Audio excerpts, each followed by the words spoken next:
All right, let's see. Are we live? Are we good? Hopefully. Give me a sign, chat. Oh, goodness. It is too early. It is so early. Hello. Hello. Hope you're all well. Hold on, I'm gonna get some music up and running. What do I want to listen to this morning? See, I'm on YouTube, so I need to be a little more smart about it.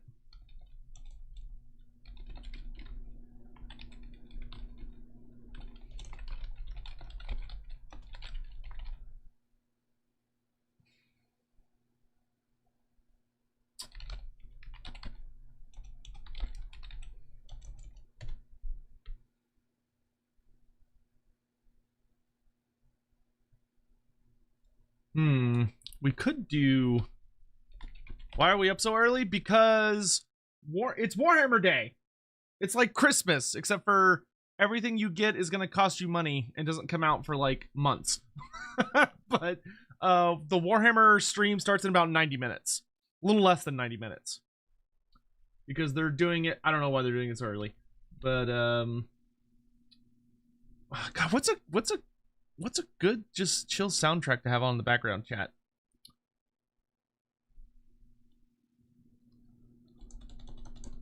Amazing new show. Had a pilot yesterday and is great fun. What show is this? When am I embracing your destiny and just moving to the UK so you don't have to wake up for announcements? Dude, if I could, trust me, if I could just teleport myself to Scotland every weekend, I would. Whatever, I'll just put on Legend of Zelda music. Can't go wrong with Legend of Zelda. It's not like super no, we're just gonna do Twitch today. I don't feel like dual streaming. And I would rather do this on YouTube than on Twitch. That way I don't have to upload it to YouTube later and more of my audience will get to hear about it.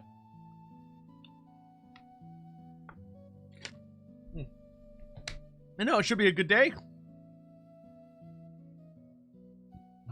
How are y'all? Hello. The official stream will be on Twitch. I'll post it in the... This is where the official stream will be if you're wanting to watch it without my voice being over it. Leaving for work in 10 minutes? Oh man, that's brutal. Well, I hope you have a decent day at work, unnamed random.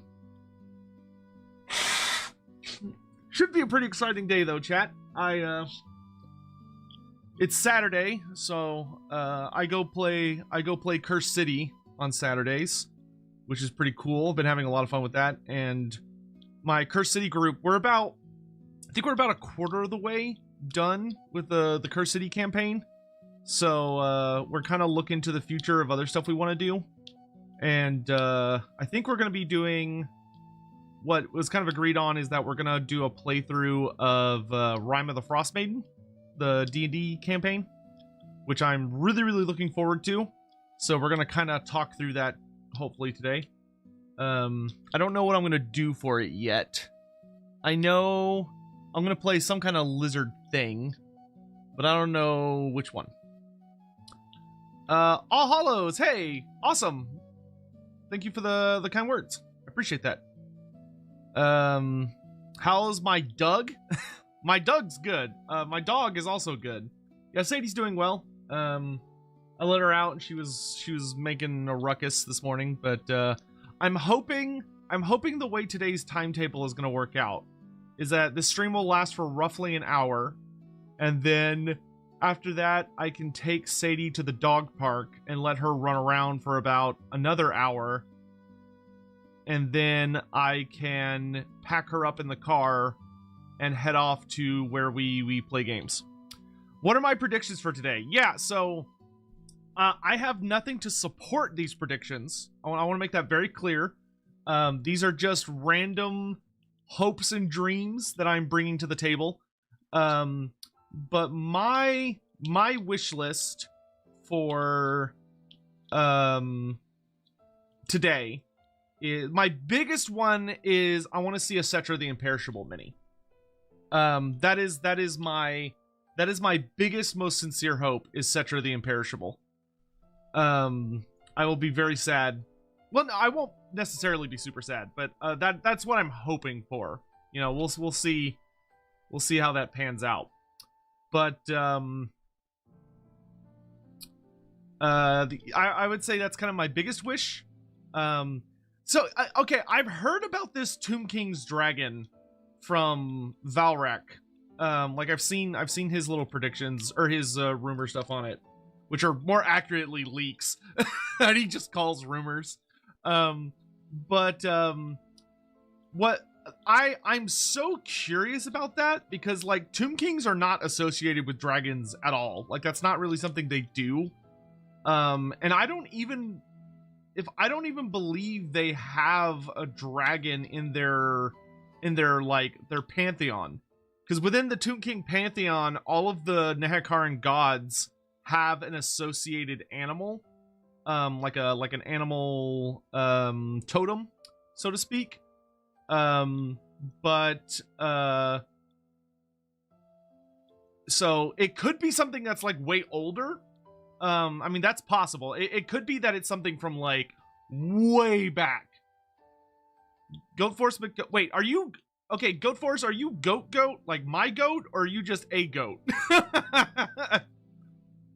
Sotek or Valrak just claimed 4th edition AOS is Skaven versus Stormcast. That would be super exciting. It would be kind of weird though, because like I feel like 4th edition Age of Sigmar is gonna come out roughly the same time as the old world, like the full release. You're just a goat. Okay, just making sure. Because so what my soon to be DM for D&D is called Goat.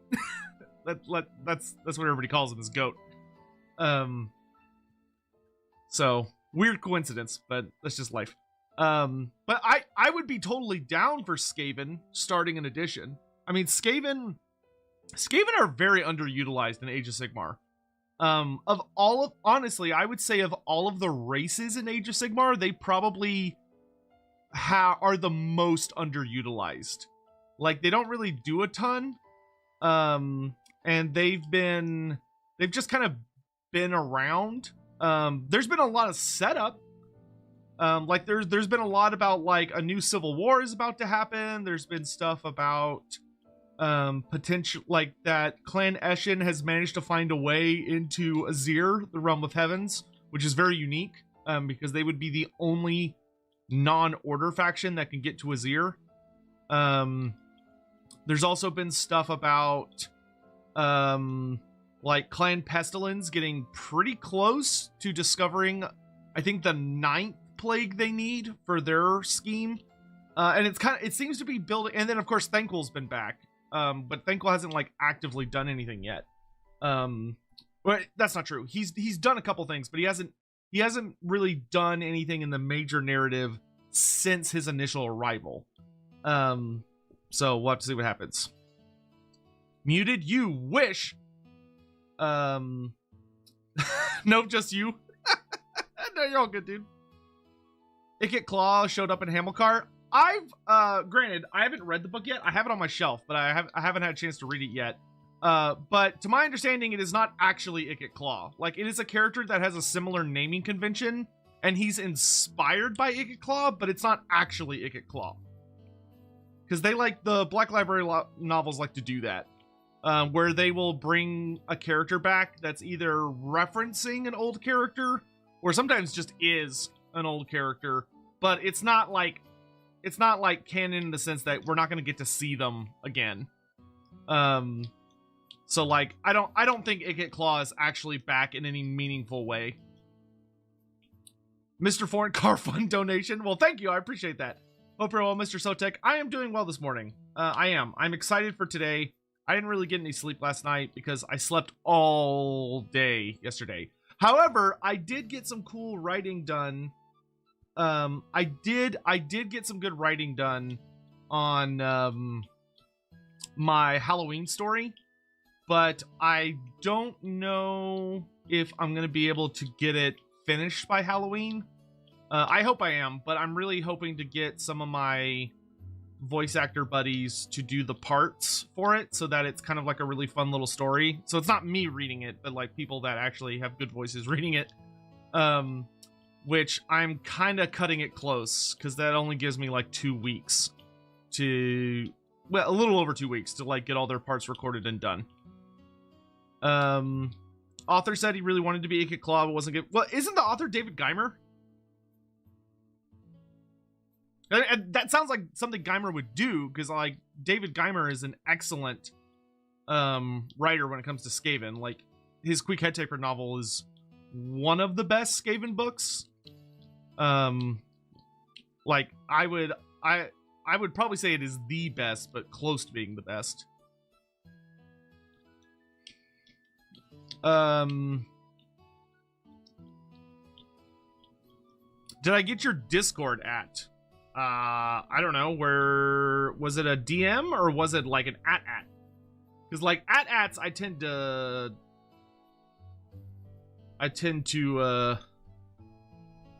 like look at, and then if I don't, oh, it's in mod chat. Okay. That does narrow that down significantly. I don't see any ats in mod chat.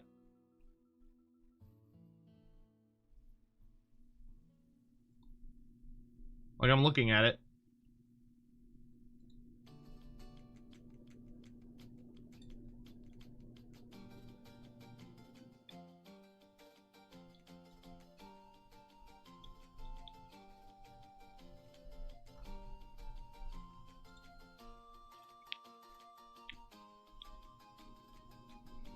Oh. Yeah, I'll take a look at that after this. Oh. Oh no, yeah, that's fine.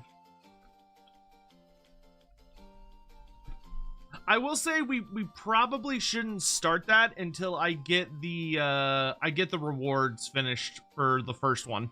I still have to get the art piece finished and like new some other goodies. Which reminds me, I need to talk to Hologam about one of them because I think there's something kind of cutesy we could do. Also, Spartan, we can just make you a mod so you're a little easier to see. There you go.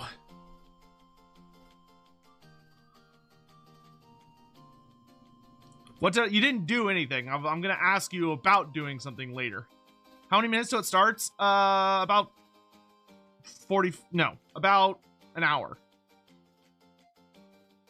Oh, yeah, Castrated.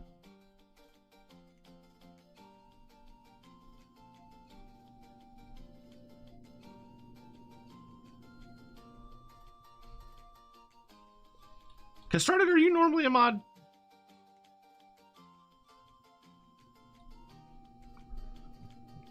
Yes, you are here for just like chatting and hanging out right now. If you just care about the reactions and stuff, come back in an hour. No, okay. Oh, you almost had me there. I don't fucking remember. I was checking. Realms of Ruin hype. Yeah, Realms of Ruin looks so good, man. Like, I'm irritated with myself that I haven't been covering the game on the channel because I've just been, like, focusing on other things. But I am genuinely so excited for Realms of Ruin.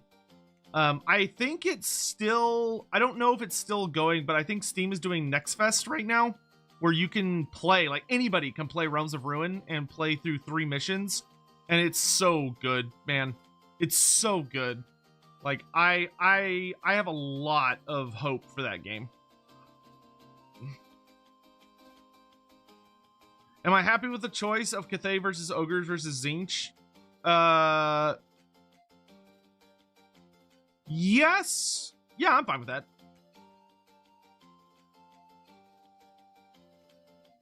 Yeah, so y'all can go play the... I should make a video about that probably for tomorrow. 1 second. Hello?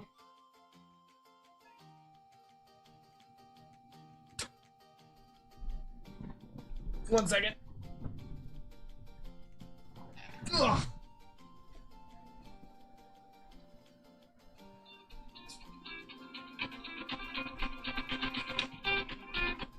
Hello? Sure. Okay, bye.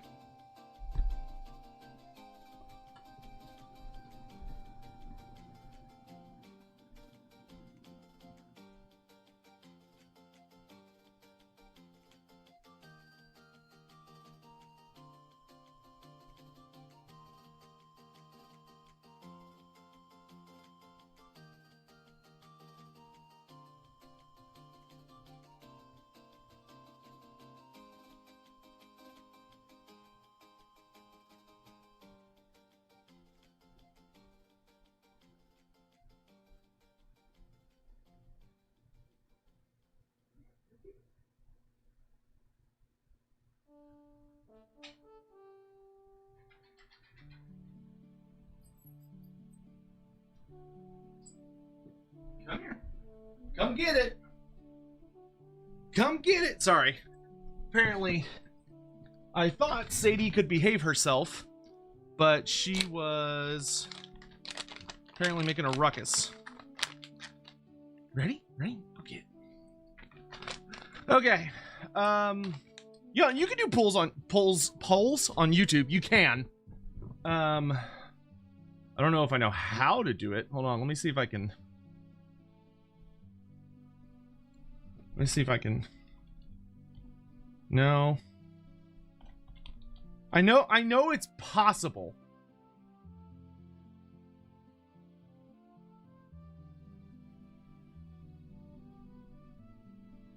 Stream markers, share. I don't come on here enough. Still trying to figure this shit out.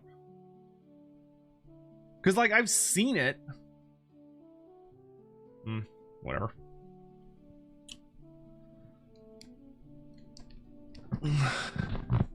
Google. Yeah. Let's see. How to run poll on YouTube Live. From the bottom of the chat window, tap create a poll. Oh, it's at the bottom. It's at the very bottom. There's buttons. Are you able to see that, Spartan? There's like a plus at the bottom of the chat. I can see it. I don't know if y'all can see it. And Vorn, thank you again for the super chat, my dude. Nope. Okay, well I can do it. So we can do Q&As and we can do polls. That's kind of cute.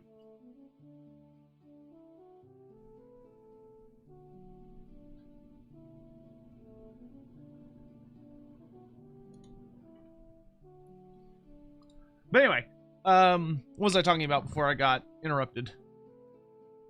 Let's see. When is that D&D campaign? It's supposed. Well, I don't know when we're gonna start it, but we're supposed to like talk about it and maybe make characters today. Which I know absolutely fucking nothing about Rime of the Frost Maiden, other than it's like cold. When does it start? It starts in about an hour.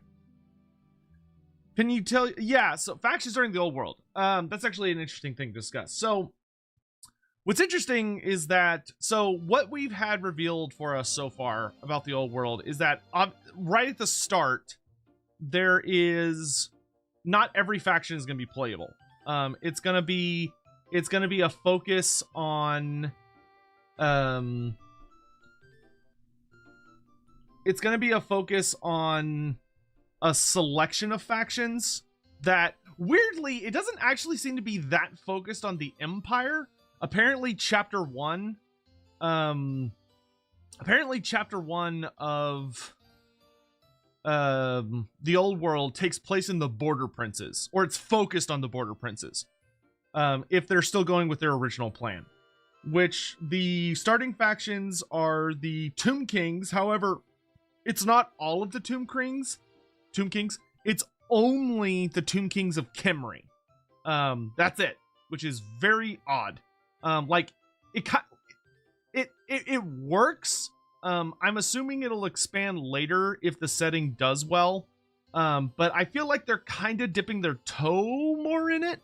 right now because, you know, they're not going whole hog. But anyway, so it's the Tomb Kings of Khemri, the Brettonians, the Empire, the Wood Elves, the High Elves, which is kind of dumb. Like, I'm not a huge fan of the fact that the High Elves are a starting faction as far as, like, their lore justifications, because the High Elves should be busy with Malekith's invasion of Ulthuan.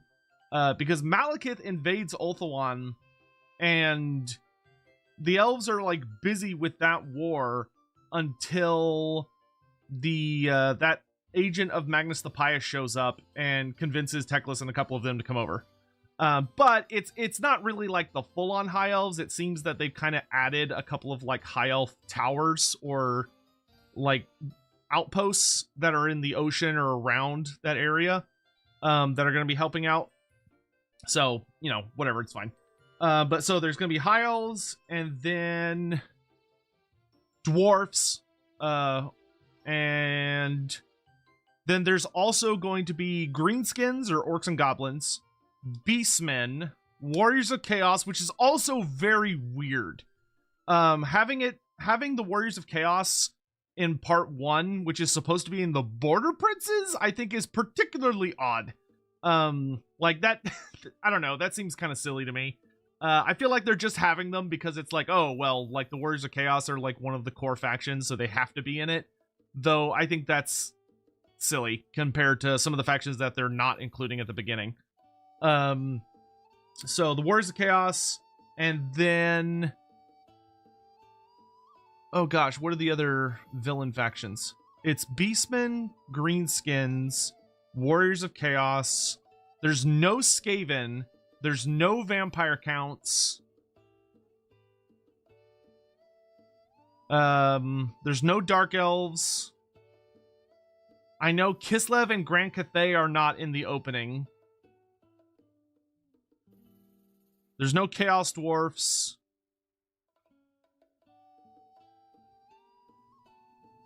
I don't think there's no Ogre Kingdoms, right? I don't think there's Ogre Kingdoms at the beginning either, if I remember correctly. But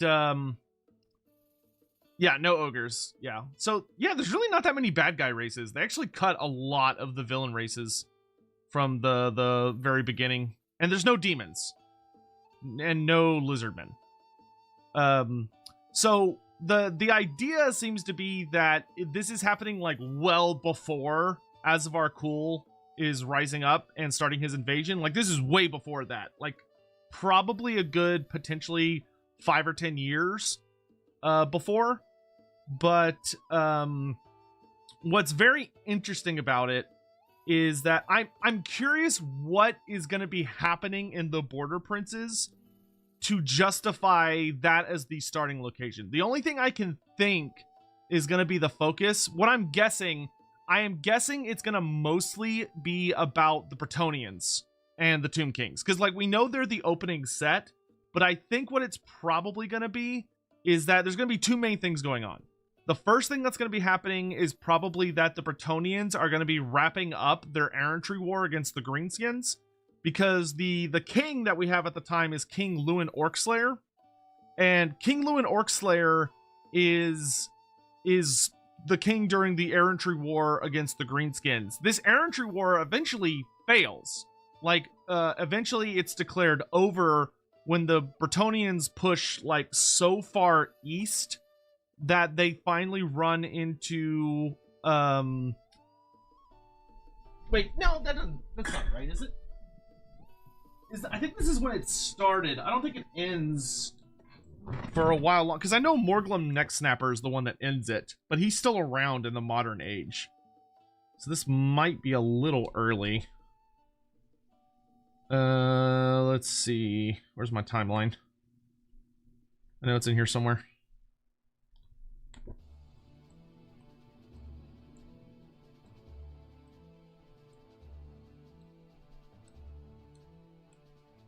Where did they hide it? What page is it on? Land of Chivalry. Here it is. Let's see. So we are roughly in 2300.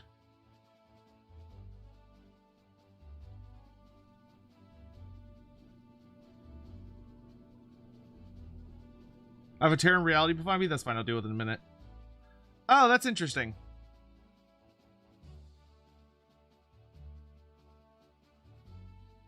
Wait, am I crazy? Doesn't the Oh my god. It's too early. I need another book. Come here. This one. Give me this one.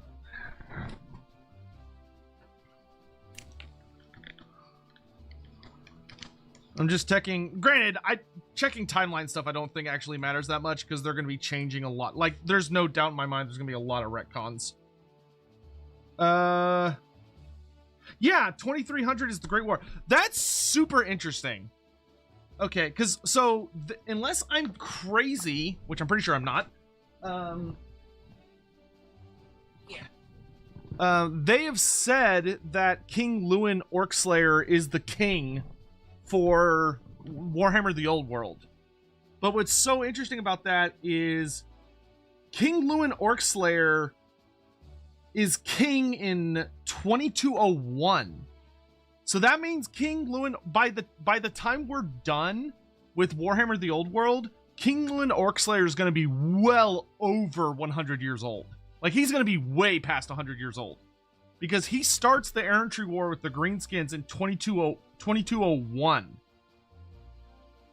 And then like a lot of shit happens at the end of the century to do with the Skaven and the Skaven and the Undead are the main threats to Bretonnia after things get going later. But no, I do think that's quite interesting though. So I'm not when does the let's see, when does the okay, there's a second Errantry War against the Greenskins. That's what it is. Okay. There we go. I remember now. Okay. So there's King Lewin Orcslayer's Errantry War, which goes very, very well, but it ends but he has a much more realistic one. So the Errantry War that King Lewin Orcslayer declares is he purges Bretonnia of all Greenskins. And he succeeds. Like, he is successful in doing that. But then there's another king almost 2 centuries later who declares a second Errantry War against the Greenskins. But that king says that he's going to wipe out all Greenskins on the planet. And that one does not go well because that's basically impossible. Yes, all Bretonnian kings are Grail Knights. Yeah, King Lewin is at least 100. I want to say King Lewin's like 150 years old, something like that. Maybe a little younger. No, he's a little younger than that. Because it's King Lewin, Lewin Laenker. I think he's just over 100. Like, he's barely over 100.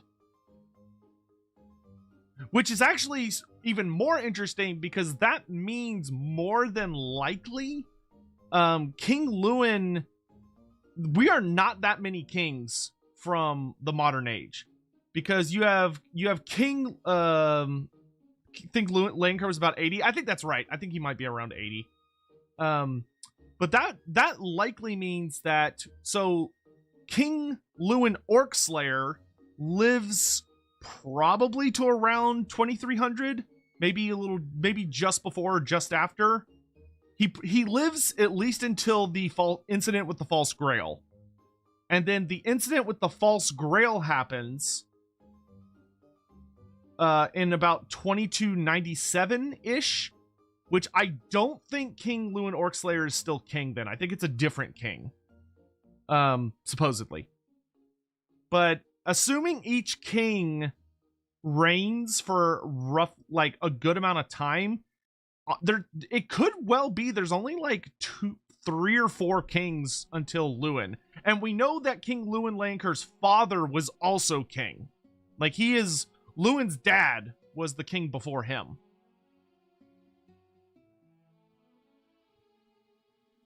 Is Rapunz alive at the time of the old world? No, Rapunz has already died of old age.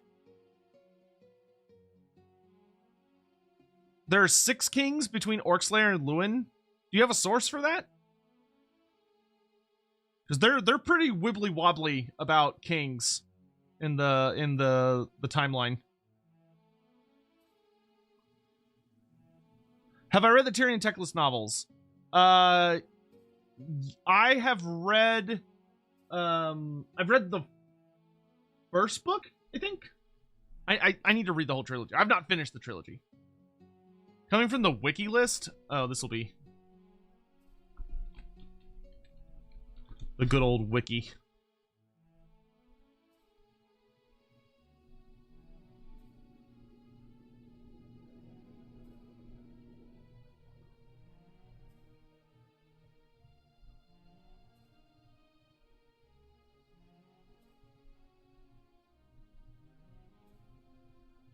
Lewin Orcslayer,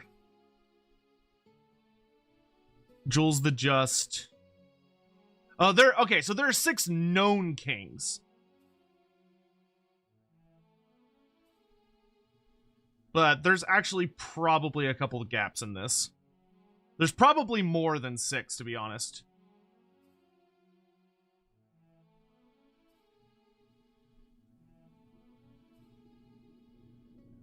Though I feel like a number of these are going to get retconned out of existence and replaced by new kings. Assuming the lore continues forward. Most of the wiki source is the 4th edition Brettonian book. So the original Brettonian book, the very first one. But several of these kings are mentioned in 6th edition as well.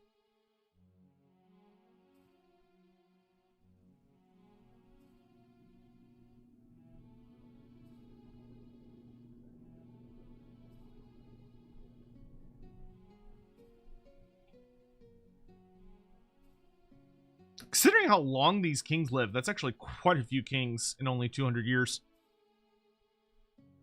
Though it looks like Lewin Orcslayer, if they're doing what I think they're going to do, Lewin Orcslayer may be one of the longest reigning kings in Brettonia's history.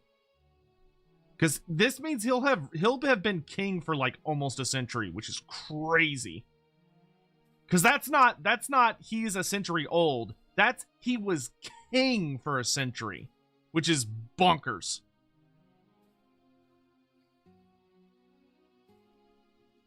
What do we know about High King Alricson? We don't know a ton about High King Alricson. The big things that we do know are that his father died at the Battle of the Blackwater, fighting against a really, really nasty Night Goblin war boss. And if I recall correctly, he managed to kill said war boss, but then realized he was going to die. So he ends up throwing his like runic hammer or whatever into the Blackwater so that the greenskins can't get it. And it's like been lost ever since. But there's also, that's what we know about his father. And then Alricson takes over, and so he's got some pretty major issues with the greenskins in general. But we don't know a ton about him. We know that apparently he was a pretty good king and was a pretty reasonable warrior in and of his own right. We know he had no heirs, so it seems that he never married. Or if he did marry, he at least never produced a child. And so he ends up deciding that the dwarf should answer the call to during the Great War, because the Empire calls for aid, or actually Kislev calls for aid, to be more specific. Kislev calls for aid, and High King Alricson is like, yeah, no, we should totally go help, which is pretty interesting for him, because he did not need to do that. The oaths that were being invoked were not nearly as powerful as like the Sigmarite oath, because it's a different nation. But he answers anyway, because he's just like, no, we should help fight against chaos, because Alricson is just a badass like that. But we do know that he ends up going to fight at the Battle of the Gates of Kislev. He's mortally wounded. I don't think it specifies what mortally wounds him. I think it's a greater demon, but it's not. I don't think it's directly stated what gets him. And then we also know that he was so stubborn that despite the fact he was mortally wounded, he refused to die until someone had been chosen to take his place. So he returns from he returns from the battle at Kislev to Karasakarak, and he basically like summons his advisors and is like, I don't have an heir and I'm dying. We need to figure something out. And they end up coming up with the idea that basically any prince or like lord of appropriate level can submit to be king, and they have 1 year to go out and do something to prove that they're worthy of being king. And of course, Thorgrim Grudgebearer ends up winning, though Thorgrim Grudgebearer is related to Alricsson. Thorgrim Grudgebearer is Alricsson's nephew, I believe. So High King Alricsson has a sister who is Thorgrim Grudgebearer's mother. How does Thorgrim win? In the original story, in the most recent telling of the story in 8th edition, the way Thorgrim wins is that, first of all, he reconnects the Norskin dwarves with the rest of the Karazankor. So during the Battle of the Gates of Kislev, he sees the Norskin dwarves, and instead of going home immediately to Karasakarak, he ends up like finding a way to establish contact with them. So he goes to the homeland of the Norskin dwarfs, and he does a bunch of fighting alongside them, and ends up like earning their respect. So they're willing to like come say how awesome he is, and also, you know, he reconnected the empire. And then he also reclaimed like a pretty I think he reclaimed like a whole set of lost runic artifacts. Like he found some like crazy powerful runic items that had been lost for millennia, and returns them all. So between the fact that he like reestablished connection with a whole series of dwarf holds, and he also brought back a series of runic artifacts, like he won by a landslide. Who's leading the orcs and goblins? We have no idea. There is nothing on any particularly famous greenskin war bosses that are around at this time.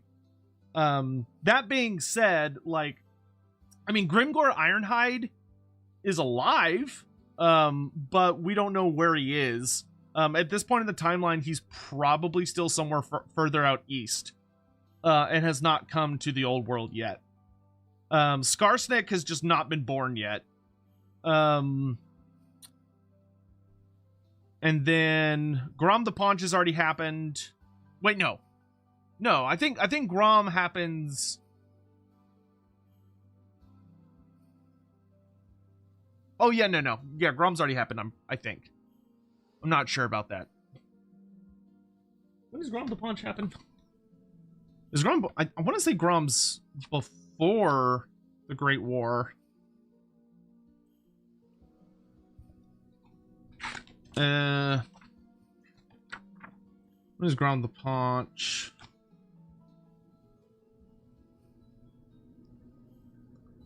Great War against Chaos.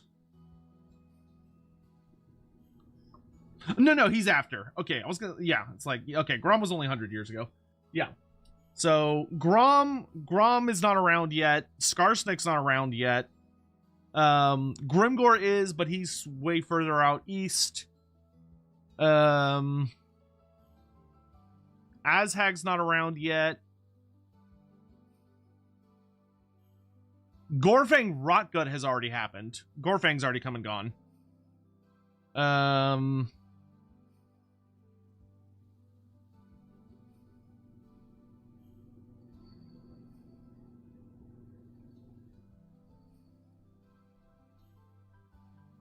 How old is Grimgor in modern times? According to the information that's provided, Grimgor is an original Black Orc from Zarnagrand.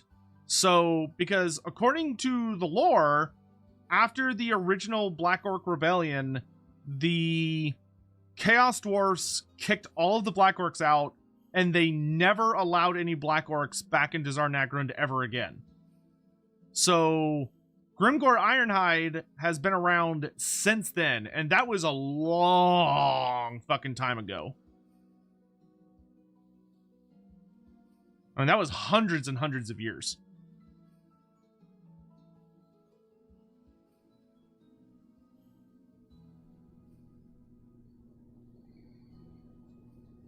Which, I mean, there's no reason he can't do that. Like, as long as Greenskins keep fighting, they can functionally, physically live forever.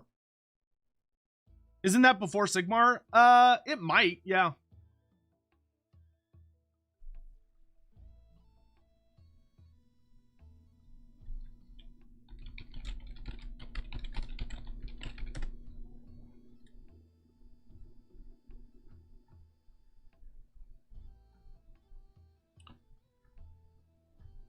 I mean, I want to say it was before Sigmar, because if I want to say that the big bad orc war boss that almost destroyed the old world that Sigmar beat, I want to say he was like the first big bad the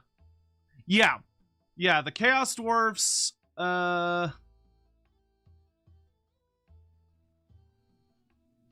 Yep. Yeah, the Chaos Dwarfs kicked out the Greenskins in, like, very briefly before the Empire got created. Because I think if you work out the timing right, it seems very likely that the war boss that Sigmar ends up defeating was probably a Black Orc war boss. And was like the first ever Black Orc that had come to the old world. Or the first ever Black Orc war boss that had come to the old world. And he was really spooky. Like, Sigmar had to go all out to kill him. Do Black Orcs spawn Black Orcs or regular ones? The evidence seems to highly suggest that Black Orcs can only... their spores can only produce other Black Orcs. Hey, Mandalore, what's up, dude? Good morning. You gonna are you gonna watch some mini stuff with us? What am I up to in LAWhammer? Where am I up to? I'm caught up except for the most recent episode. I didn't watch yesterday's episode. Though I'm very excited because in LAWhammer the character that I created is about to show up. And I am so excited. I'm so excited.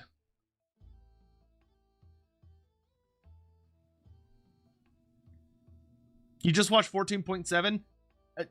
I do not remember which one 14.7. If it's a 0.7, I think we're on episode 19? Is it a skink? No, it's a dwarf. Any hints who the character? I will tell you it is a dwarf, and it is probably going to be the only dwarf that the party, like, hopefully takes with them.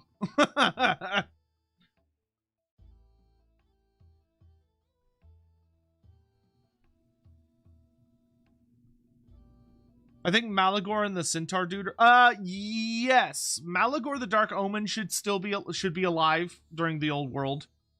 And Goros Warhoof, I believe, is also I'm not 100% sure about Goros. I think. Oh no, yeah, I think he is, because I want to say that the Wood Elves fight with Malagor. Great, now I gotta check. Yeah. The Wood Elves fight a war with Malagor the Dark Omen, and I want to say... Yeah, this happens in 2045 of the Wood Elf calendar for this year. Yes! Yes, so according to... Granted, this is fairly new lore because it's according to the 8th edition Wood Elf book. But according to the 8th edition Wood Elf book, by the time of Warhammer the Old World, Morgur, Malagor the Dark Omen, and Goros Warhoof are, like, alive and well, and are doing stuff. Like, they're running around causing a fuss. Because there's a big war... there's a big war between Malagor and the Wood Elves about 50 years before... about 50 years before the Great War against Chaos. So, I mean, if Games Workshop wanted to, depending on when exactly the old world is set, the first part, which could be 50 years before, if they do 50 years before Asvar Kul's invasion for the old world, then they could do Malagor's invasion of Athel Loren, which would be awesome. I would fucking love that. Is Shadows of Change finally cost effective today? And not unless it's on discount. Hopefully in patch 4.1 they're going to add some more content to it, but if they are, they haven't announced it yet. Because we've only gotten hot fixes so far. Can we see some feet this stream again? I mean, I don't want to torture y'all with that. My feet are gnarly, dude. How do you kill Morgar? Very carefully. By very carefully, I mean you throw everything in the kitchen sink at him and hope something gets him. Morgar is genuinely one of the hardest to kill characters in fantasy. And that's before you take into the fact that he is literally immortal, in the sense that even if you kill him, he'll just reincarnate.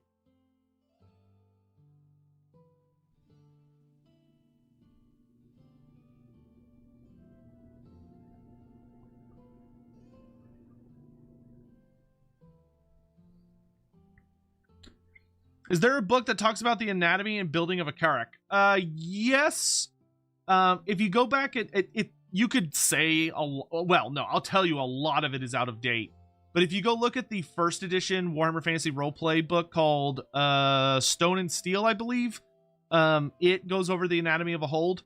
However, there is a much better and more recent exploration of anatomies of a hold in Grudgelore by...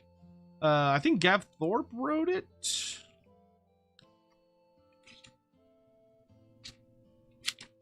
I want to say it was Gav Thorpe. But Grudgelore from the Dwarf Omnibus, which has been re-released a number of times, has an entire chapter dedicated to the anatomy of holds, and it's awesome. That being said, the Warhammer Fantasy Roleplay 4th edition is supposed to be releasing a dedicated dwarf book sometime in 2024, which I'm very excited for. I'm sure I'm going to have some issues with it, but for the most part, I'm very excited. Sir Lags a lot. Thank you very much for the $10 super chat. I really appreciate that. Keep rocking and rolling, Sotech. Just wanted to add a question about Hish and Azir. They seem to be very connected via their affinity for stone. Are there winds that naturally complement each other? Yes, I would say that a lot of the winds naturally complement each other very, very much. And it's something like, if you've been watching Lorebeards, you'll probably note that whenever I am trying to like suggest that certain lores are more associated with something than others, Andy will almost always pop in and include Akshi for some reason. And like his reasons are justified, though I still think the lores I would be talking about were stronger.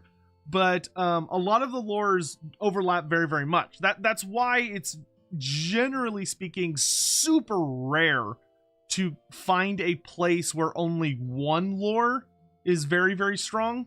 Normally there are several of them that are quite close. But like good examples would be like the ocean, right? Like the ocean is primarily seen as a collection and drawing in Gyran, because water has a very strong affinity with the lore of life. However, it's also like full of an absolutely insane amount of predatory creatures, and the largest life forms that exist, because the ocean be scary. So Gur is also, the lore of beasts is also drawn in absolutely monumental amounts. But the lores that tend to be very, very like co-inhabited, Hish and Azir, I would 100% agree, do tend to appear in a lot of similar places. The same could be said for Gyran and Gur, or beasts and life. They show up in a lot of very similar places. The lore of Shadow and the lore of Metal, interesting enough, so Shaman and Ulgu also tend to appear in many similar places, because they're often drawn to like grand civilization where there's like a lot of people and a lot of industry and creation, because people naturally draw Ulgu, like sentient creatures attract Olgu like crazy.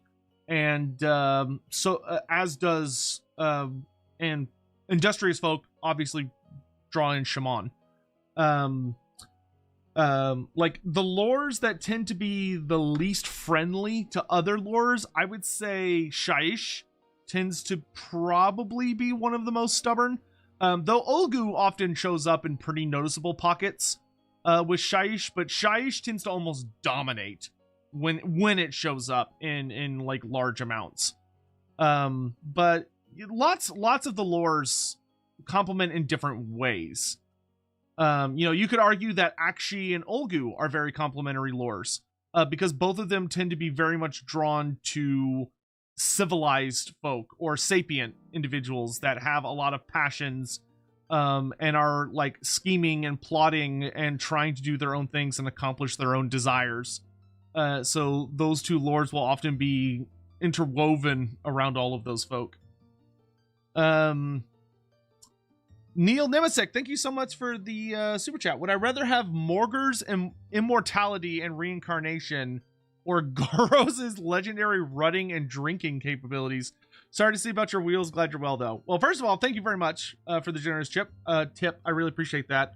For me, that's a very, very easy one. I would definitely want Morgur's situation. The ability to, like, die, but I just immediately like show up somewhere else. Granted, I would have to consider some of the caveats. That would be kind of a freaky ability, to be honest. Like, you die, but you come back somewhere else and you're just like, it's still you 100%, but at the same time you still have to be born as a baby and you still have to like go through everything required to grow up. Because the whole thing with Morgur is that, like, he's born a baby, like, just a baby, and he does have to grow up. Now, he tends to grow up fairly quickly. Like, it doesn't take him, like, decades. It usually only takes him, like, a couple of years to mature to adulthood. But that actually would be kind of an interesting thing to consider. Goros, though, is kind of, like, you have to understand, Goros fucks everything, guys. Like... There is nothing that guy will not bone. And he seems to have this terrifying ability where not only will he mate with anything, which, like, you know, if you're a person and you're weird and you're determined enough, theoretically you could do that as well. What's scary about Goros is he seems to have some bizarre ability that allows him to successfully mate with anything. Like, it's not just that he's porking all the monsters, he is successfully having children with all of the monsters, which is really scary if you think about it for a second. You know, it's like, if you know, it's like in Warhammer, if an elf has sex with a human, nothing's gonna come of that. Like, there's no half-breeds, supposedly. Granted, the old world seems to be suggesting that half-orcs are coming back, which is gonna open a whole can of worms that I can't even imagine. Unless half-orcs is going to be technically meaning something else. But in the old lore, half-orcs were literally what they sound like, and were like true half-breeds, which I have no idea how that would work with the modern lore. Unless they're like, oh no, half-orcs are just like something between orcs and goblins, in which case, like, okay, fine. That's fine. But if they bring back actual half-orcs, I have no fucking idea how they're going to try and explain that. But in any event, yeah, so Goros is the king of monster fuckers, which I'm sure there's plenty of people in chat who wear that badge honorably. Though he means it in, like, the genuinely terrifying, awful way, where he's, like, laying it up with jabberslights. Not, you know, he's not out there just going after sexy monster wives.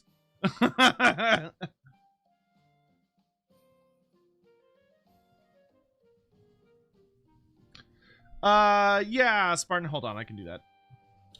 How many options can I add? I can only have 4 options, Spartan.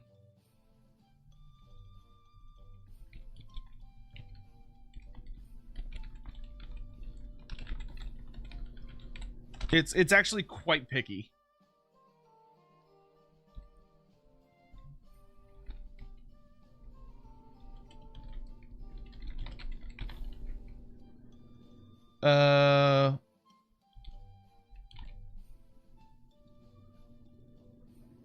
Warriors Cathay v Zinch v Ogres.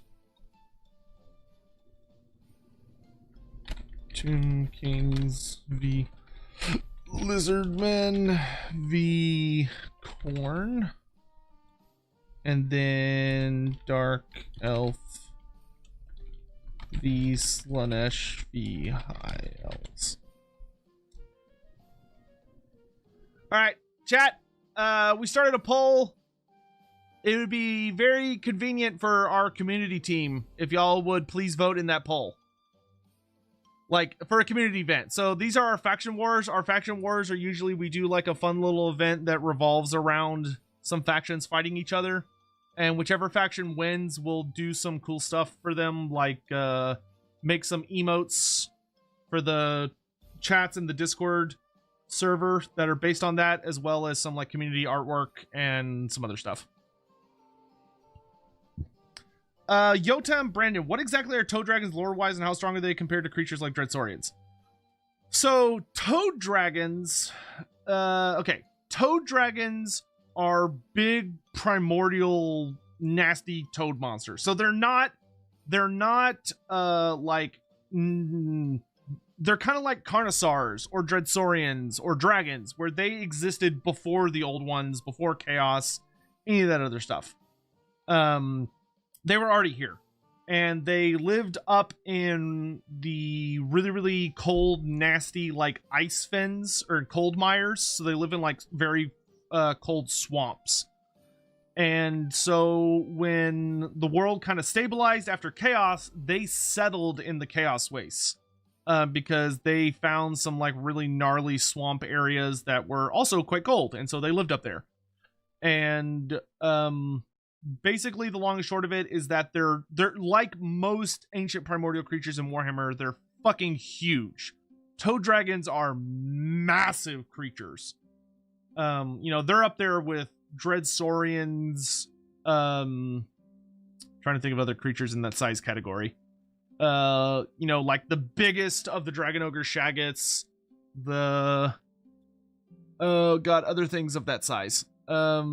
Like the Tomb King, Kimrian, the Kimric Titan, you know, all the, Thunder Lizards, you know, just the big things. Yeah, Sky Titans, Emperor Class Dragons, yeah. So, what the whole thing for, what makes Toad Dragons rather unique is that they settled in an area that has a lot of chaos corruption. And because of that, they seem to have eventually kind of ended up in an area that was very influenced by Nurgle, because Nurgle tends to have dominion over things like swamps and mires, and kind of those like icky wet places. So they ended up sort of in an area where they were progressively corrupted over millennia by Nurgle, and became a creature that, you know, was somewhat sympathetic to his leanings. That being said, Nurgle doesn't seem to have like a ton of control over them. They seem to just be kind of a creature that more lives in that area. But they're massive, they're horrifying, and they are in a war class with Dreadsaurians. In that they are so massive that just by dragging their bulk over, they can easily like wipe out entire regiments in an army by just literally like rolling over them. And because they're kind of such bulbous fat things, they're actually quite difficult to wound, because they have like really rubbery flesh that makes them pretty difficult to harm in any meaningful way. They have very slimy skin.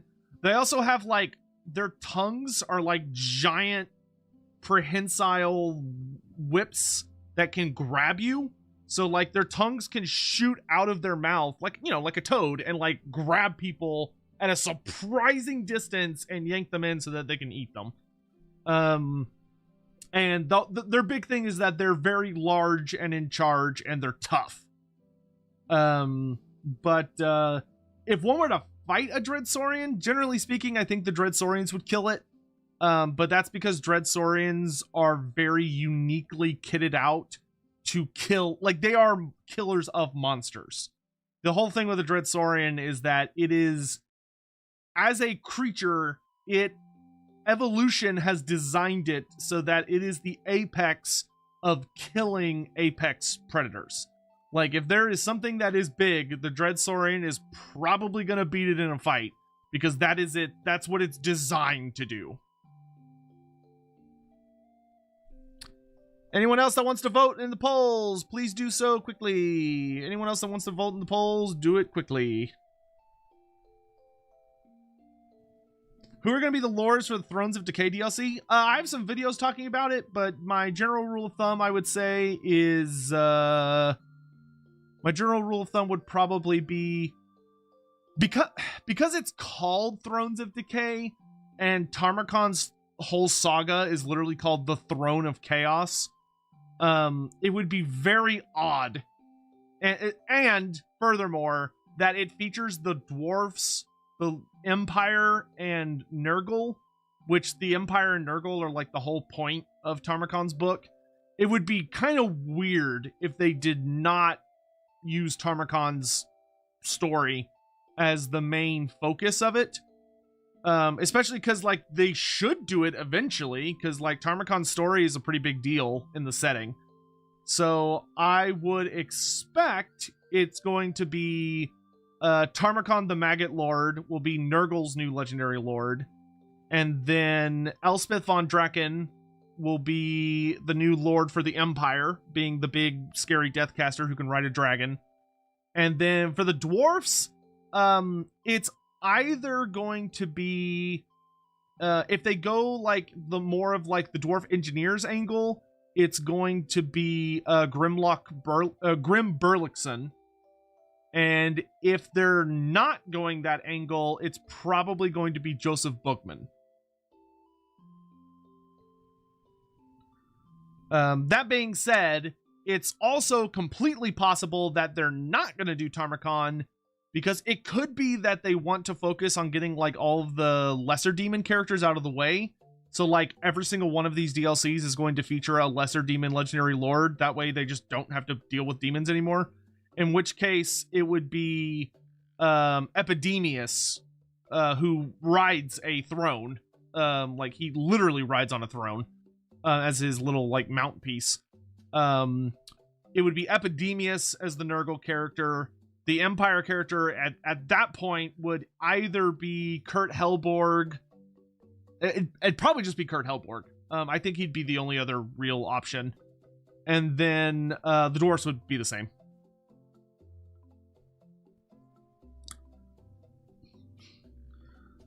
It really comes down to, are they going to do the Tarmogon saga, or are they going to be focusing on releasing all the demon characters? Because I'll tell you, if it is Epidemius, then I will feel confident about knowing immediately who all of the other demon characters... Like, that would mean that the Slaanesh DLC is going to be the Mask, and the Khorne DLC is going to be Skulltaker. Like, we would know that immediately. Like, that would be like, boom, boom, boom, done. If it's Tarmogon, then that means it's a total fucking toss-up who the characters are every time. Because then Slaanesh could be Dakala, or it could be Steerkar, or it could be the Mask. Whereas Khorne, it could be Arbal the Undefeated, it could be Skulltaker. Like there would be quite a few there would be quite a few options. Wouldn't Epidemius be a legendary hero since they turned the Blue Scribes into one? No. The reason the Blue Scribes got made into a legendary lord or legendary hero is A, because they're super fucking random. Like they're incredibly random. And they have like a very bizarre specific gimmick.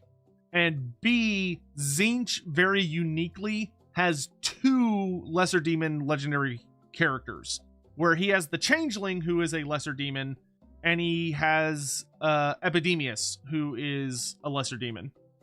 Or sorry, the Blue Scribes. So you don't want to make both of them legendary lords. You want one of them to be a legendary lord and one of them to be a legendary hero. But they're both like the same classification. Yotam, is there any thank you for the super chat. Is there any connection between Hysh and Shyish in regards to the theming of time? Yes, absolutely. I would 100% say that there are connections between Shyish and Hysh. when it comes to the time themes. Where I would also include Azir in that as well. Where Hish is more about a perception of time and like a movement of time, whereas Azir is more strictly focused on the future, like predicting time and like looking ahead in time, and then Shyish is looking backwards in time.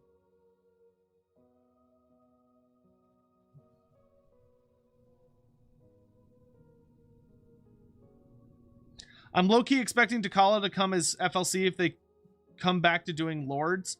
That's certainly possible. I mean, I think they're going to remain kind of consistent with the Chaos packs, where I think all 4 of them are going to be 3 Legendary Lords and a Legendary Hero. I don't see them changing that, because I don't think that's a bad formula. I think it's fine to focus on Legendary Heroes for a while. I would like them to eventually go back to releasing some free Legendary Lords as well, but I'm fine with Legendary Heroes for now, and then go back to Legendary Lords later. When is the reveal starts? It should start in about 19 minutes. So we're almost there. What are the chances we'll see a Zongor rework to make them actually look cool? Hopefully pretty high, because I really do not like their Zongor design. And a lot of the community does not seem to like their Zongor design. Okay, I'm going to go ahead and end this poll, because it seems like it's pretty well done. Thank you all for voting.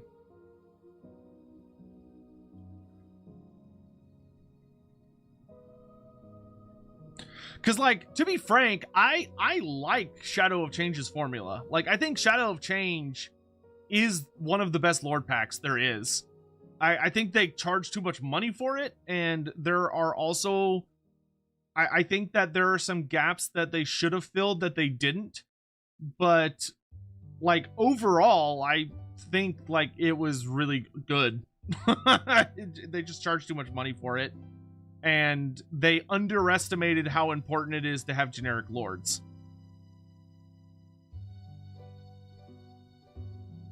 Any 40k stuff on the cards for the preview? I mean, we know 40k is going to be there. I have no idea what they're going to show. I tried an Oxioto campaign. I didn't understand it. The Oxioto campaign is it's literally just about running around and doing all the missions that show up in your mission tab. So it's just about teleporting everywhere you want to go. Well, everywhere you need to go, and like destroying whatever the mission. It's more like, it's kind of like playing a slightly neutered XCOM than it is about playing a traditional Total War, because it's not about painting the map. Like, really, for most Oxioto campaigns, you want like maybe 1 or 2 provinces, and then the rest of your campaign is just run around slapping things. Will CA learn from Shadows of Change and make Thrones of Decay better? They fucking better. I mean, games work. Creative Assembly just struck out 3 times in a row. Bad. Like, Shadows of Change was not, I wouldn't call it a big failure by any means, but it was certainly a huge controversy that hit them pretty hard in the stomach. And I think the community made itself explicitly clear that we don't... I think the whole of the community did a fairly good job of showing that, like, we would prefer a different direction be taken with Thrones of Decay, and like some aspects of it reconsidered. But oh man, this is like some good old N64 shit. Here, pop back this way. But and then you know, everything with Hyena happened, which, like, Jesus Christ, Hyena was so bad. Like, it's, I'm kind of waiting for, like, I'm kind of waiting for one of those channels that's really good at doing in-depth dives on, like, failed incidents to cover that. Because that whole thing is just a mess. Okay, the preview has started. Like, it not started, but they've started the pre-roll. So I'm going to go ahead and move us here. So we are in the pre-roll. We got 15 minutes. What was Hyena? Man, have you been under a rock? I'm going to assume that was a joke. I don't think there's any way you could be in, like, the total war sphere and not know what Hyena was. Not streaming on Twitch at the same time? Sadly not. I was going to do a stream on both simultaneously, but the way StreamYard handles, like, picture-in-picture, I didn't like that much. Because, like, in this picture-in-picture, it's just me and this. So, like, I'm taking up minimal space, so to speak. Whereas the picture-in-picture on StreamYard, which is how I stream on both simultaneously, like, puts a whole block around me. And it also makes me very, very tiny. So, like, if you're here to, like, see my reaction and stuff, it's just not good for that experience. So I decided we would be on YouTube this time because I would end up having to put this on YouTube anyway, so I might as well just do it on YouTube. But don't worry, you know, we'll have Twitch streams later. I do prefer streaming on Twitch more often than not.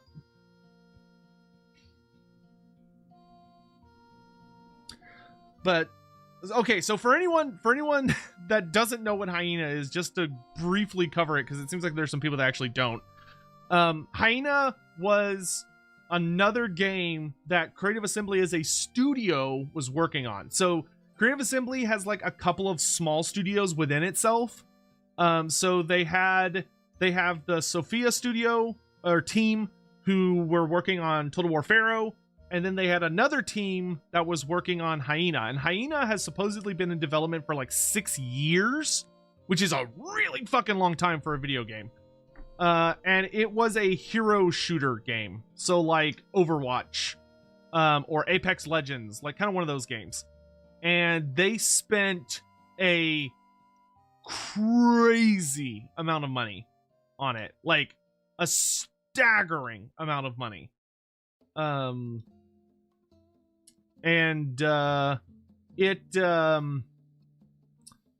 know, it was very, to my understanding, like, which granted, take this with a grain of salt.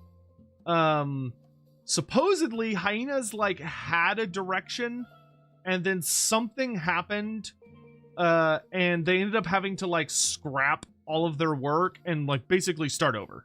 Yeah, it was like 100 million pounds or something crazy, some crazy number like that.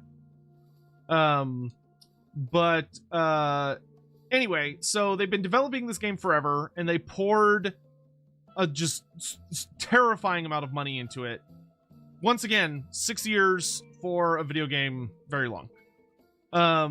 And then literally just as it was about to come out, like it was less than a month away from release, Sega came in and shut it down. So like Sega came in and looked at everything, which they had done a couple of betas. And apparently Sega did not like what they saw. And Sega told them to kill it.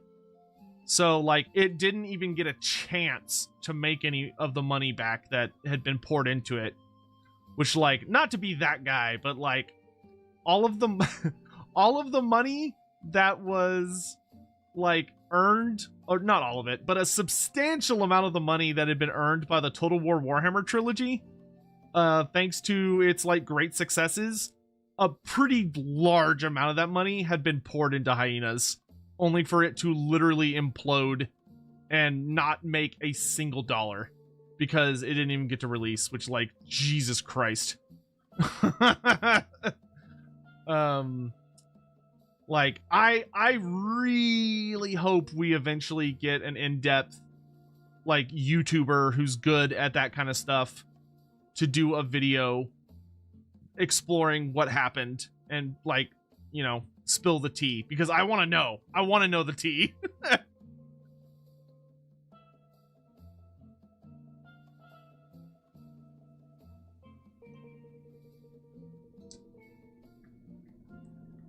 Yeah, it was it was a surprise to the Hyena devs. It was, well, and the worst thing was because they canceled the game. It wasn't even that they just canceled the game. Like, it wasn't like Sega came in and was like, "Oh, cancel the game, we'll just do something else." It was, the game is canceled. Also, we're making your entire dev team redundant, which means that everyone on that team, like everyone at Creative Assembly, essentially, that's a developer, because they have all these redundancies now, that's basically a nice way of saying, we're going to fire you unless we can find a way to, like, unless we can fit you onto this other team, we're going to fire you. And we're going to fire a lot of things. So they fired like a shit ton of people.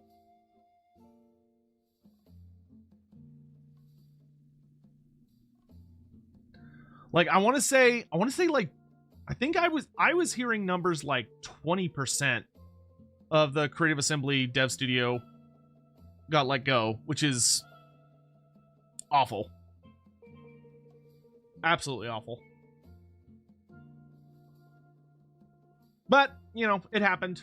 I think Pharaoh just came out, right? I have not played it. I wasn't really interested because I don't, you know, it's like I have Warhammer. I have zero interest in playing a historical game. I hope Pharaoh does well. I did play a demo of it like, I don't know, like 6 months ago, 5 months ago. I don't remember how long ago it was, but I did play a demo of Pharaoh and I enjoyed the demo. It was quite nice. I thought the weather system was pretty cool. It's not doing well. Well, Pharaoh, to my understanding, is also kind of suffering from Shadows of Change syndrome, where it's just too expensive for what it is. There's a rumor about a new Valkia model. Ooh, that would be sexy. That would be sexy. It's getting review bombed because of the price or because of like a feature. It's a reskin? I would not call it a reskin. I have literally played it, and I would not say it's a reskin. Like, it had some genuinely new systems in it. Calling it a reskin is like, that's a shit take. Because of Creative Assembly, because of Shadows of Change. Battles are allegedly awful. Oh, yeah. That's unfortunate.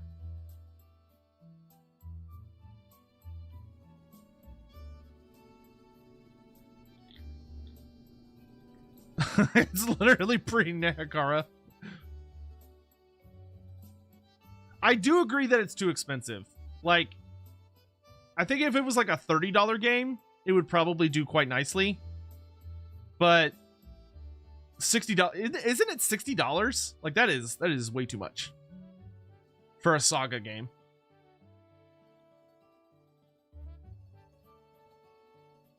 Which Warhammer factions have female generals commonly? Pretty much everybody that is not the Empire, Brettonian, dwarfs.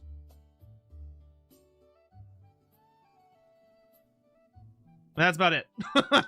Pretty much everybody else. Well, and like non-gendered races, of course. So like, you know, demons, lizardmen, greenskins. But like everything else, like all elves are very likely to have female generals. Tomb Kings are likely to have female generals. Because you got all your Tomb Queens. Cathay has female generals. Chaos Dwarfs are like dwarfs, where it's very male general dominated. And that's more due to the way they have a lot more men than women among them. Oh, Beastmen. Yeah, Beastmen are very male dominated because Does are for the most part said to be fairly docile. Chaos does not have female generals. That is not true. Chaos has a assload of female generals. Now in Total War Warhammer they don't have female generals, but that's because they didn't want to bother. They didn't want to bother making female models if they didn't have to. Can't believe we didn't get Harridans for Chaos Dwarfs. That shouldn't surprise you that much. Harridans only exist in a single novel. A single Black Library novel, I might add. Like, they're not a part of the core lore. They're a part of a single Black Library novel that I and many people saw and were like, oh, that's cool, they should make those a unit. But like, I don't even know if Games Workshop would consider those fair game for a unit. Like, Games Workshop may look at that and be like, no, that's stupid, we hate that. Because like, Black Library novels tend to get a lot of wiggle room. And, well, no, I'm going to rephrase that. Black Library novels like to just make shit up. They just make shit up without a care in the world. Oh, wow, there's some old minis on display on this little image. Oh, I guess this is their 40 years thing. Because that's the old Bloodthirster model. And you got Gotrek and Felix. I don't even recognize that dragon model. I think that's from a different game. Got like a bunch of old Space Marines. You got Grombrindle being hefted up by Gotrek and Joseph Bookman. Cool mini. We got 4 minutes. 4 minutes. GR, yeah, I keep hearing about this Tomb King dragon. I am very interested to see what it is. Someone said earlier that apparently the Tomb Kings had a dragon way back in like War Master, so it could be that they're bringing back a mini from like really fucking long time ago. Oh, cool. Oh, look, a Q&A for the old world. Which city of the Sigmarite Empire is the most renowned for its engineering prowess? B. Nuln.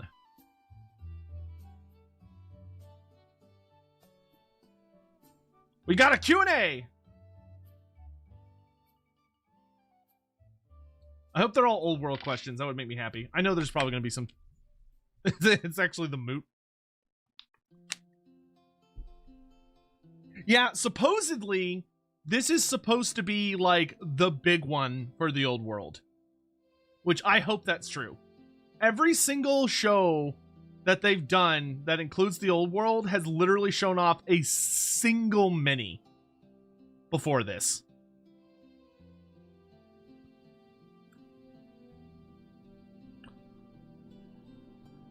Is Wolfenburg known for something? It exists. I don't recall anything in particular being associated with Wolfenburg, but my Empire lore is my weakest. What was the name of the very first box of plastic Imperial Space Marines? Oh yeah, see, I have no idea. I would assume it's C. It's either C or A, I would guess. Probably C. Actually, it's probably A.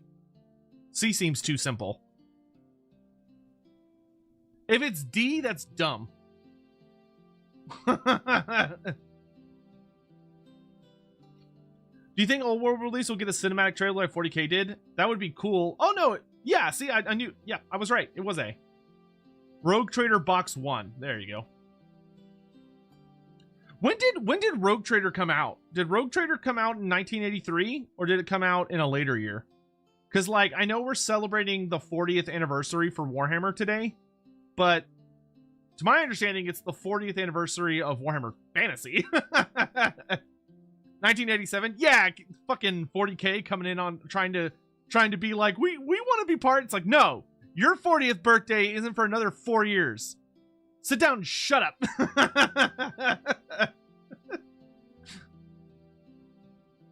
How fucking get your own cake. Coming in here with your fake ID, acting like you're older than you actually are.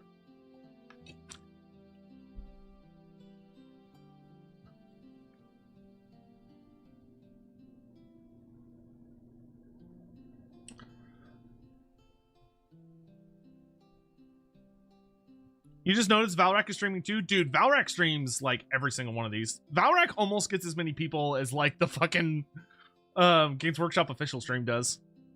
If I was not streaming right now, I would be watching Valrak stream because he's way funnier than I am. You thought 40K was older than Fantasy? No!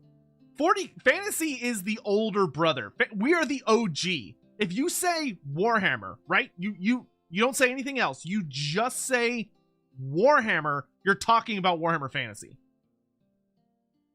Warhammer 40K came after us. Valrak's gotten more than the GW stream sometimes. That makes sense. I mean, he's very entertaining. It's very entertaining. Yeah, 40K was originally literally just Warhammer 40,000 or Warhammer Fantasy in space.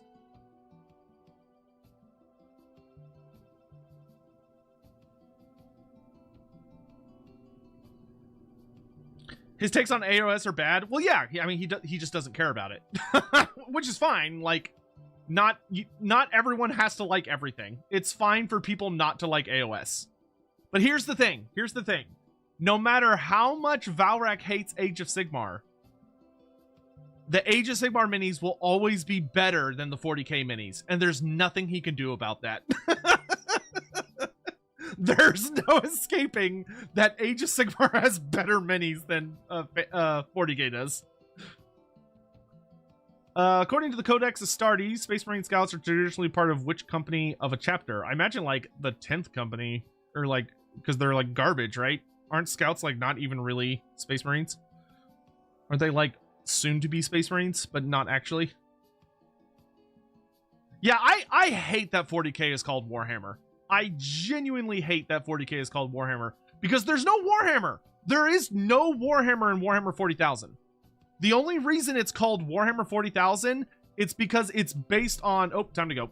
It's because it's based on fantasy. Warhammer Day preview online. My name's Lewis. Warhammer Day! Happy Warhammer Day, chat.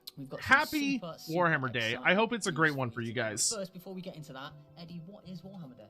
Well, pleasure to be here, Lewis. So Warhammer Day is a celebration we have every year just to celebrate all of our favourite things about Warhammer, and we usually find something about that's going on in Warhammer to kind of be the theme of it. And this year we're celebrating. Oh yeah, the Zelda music. Thank you. I'm just sitting here enjoying my this year since the very Zora domain music in the background. Holy shit, there's a lot of y'all in here. So thanks, guys. Over 500 people here today. And this Appreciate year it. For Warhammer Day, we are it's lovely to see you all. Live preview, which means we get to show you guys at home some of the cool, exciting releases we've got coming up over the next few weeks and months. Brilliant. So happy Warhammer Day to you, Eddie. A very happy Warhammer Day to you as well. Have you got any Warhammer Day themed plans going on today? Are you baking a I will say, if they show Cetra, I am going to scream. I'm just going to warn you guys now. If they show Cetra, I'm gonna scream like a little girl. I'm going to lose my shit. I don't care who I wake up. Yeah, of course. I don't care whose ears I hurt. I'm going to scream. I am celebrating, yes. I've got a combat patrol with my name on that needs painting. I've built it. Nice. Just need to get painted now. So maybe some of that today. That's cool. Please show Cetra. That would make me so fucking happy. Can't hear them, turn them up. Well, they're not talking about anything interesting. I will talk. I will let them be loud when they have something interesting to say. Because I'm not here to listen to them. Where you're joining us from in the world. You're here to listen to me. Cetra is boring. How fucking dare you, sir? How dare you? Hundreds of thousands of people, tens of thousands of people letting us know, just flying past with the places. So Japan, Australia, New Zealand. It's amazing. Netherlands, Texas. Yeah, because they're just doing intro stuff right now. They don't have the talking stick. Oh man, someone's busting out their early education training.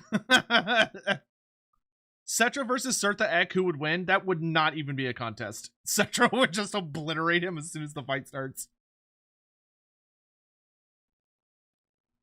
Waffle House? Yeah. Valrak's phrases have started to infect me. Like, waffling.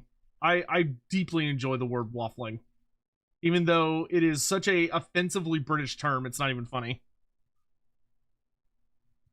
Bring Malal back?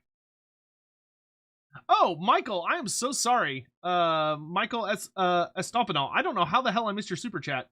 Love your content. Thank you so much for introducing me to Warhammer, especially LAWhammer. I'm on episode 2 of The Enemy Within with so many episodes. Should I watch them all or skip to the newest one? No, watch them all. Watch them all. Watch them all. If you just skip to the most recent episode, you're gonna have no fucking idea what's going on, and you're gonna miss a lot of context. Yeah, no. And take your time, enjoy yourself, watch through the series. It's marvelous and fantastic. And thank you, Michael. I really appreciate it. I'm so sorry I missed that. That was 20 minutes ago. That's embarrassing. I don't know how the fuck I missed it. Muffin baskets. Whilst they corporate waffle, take this money and name as much of Cetra titles from the top of my head. Oh my god. From the ooh god. See, Cetra, King of Kings, Kimrakara. Whoop! Sorry. We got reveals. No time for Cetra. So here's all the new Necron stuff. Oh, the Storm Lord! It's the Storm Lord! Imhotep the Stormlord. He seems to be a pretty cool character. Oh, yes. So the seasoned strategist, the mighty Necron overlord, Imhotep the Storm. He's the only guy that can, Some like, might remember the kind classic of one, fuss serving with resin miniatures Shezrak, with right? The Silent King. Plastic refresh of this. He is the storm that is Yeah, approaching. he's got beef with a lot of people. So as you say, this is a new. He's the guy that ripped off what's his face's arm, right? He has fought against most. I like his of the cloak. Galaxy. He's That's a nice one cloak. Of the very first Necron overlords, one of the very first Pharaons to kind of wake up from the long slumber of the Necrons, the eons asleep, where they were ready to retake the galaxy. And because he was kind of Hellbreak. awake, he decided to kind of claim quite a lot of the Necron Empire for himself. So he was like, right, I'm up first. I'm in charge here. So some of the early battles the Imperium had against the Necrons. Listen, any guy that fucks up a named Space Marine character is got a big A+ on my list. Behind some of those battles. Since then, he specifically had fights against the Black Templars, as you say. He's squared off against Helbrecht a couple of times, and those fights have gone both ways, but there's particular enmity between those two. But He looks indistinguishable from the other Necron lords. Yeah, that's fair. He's the kind of self-proclaimed ruler of the Necrons.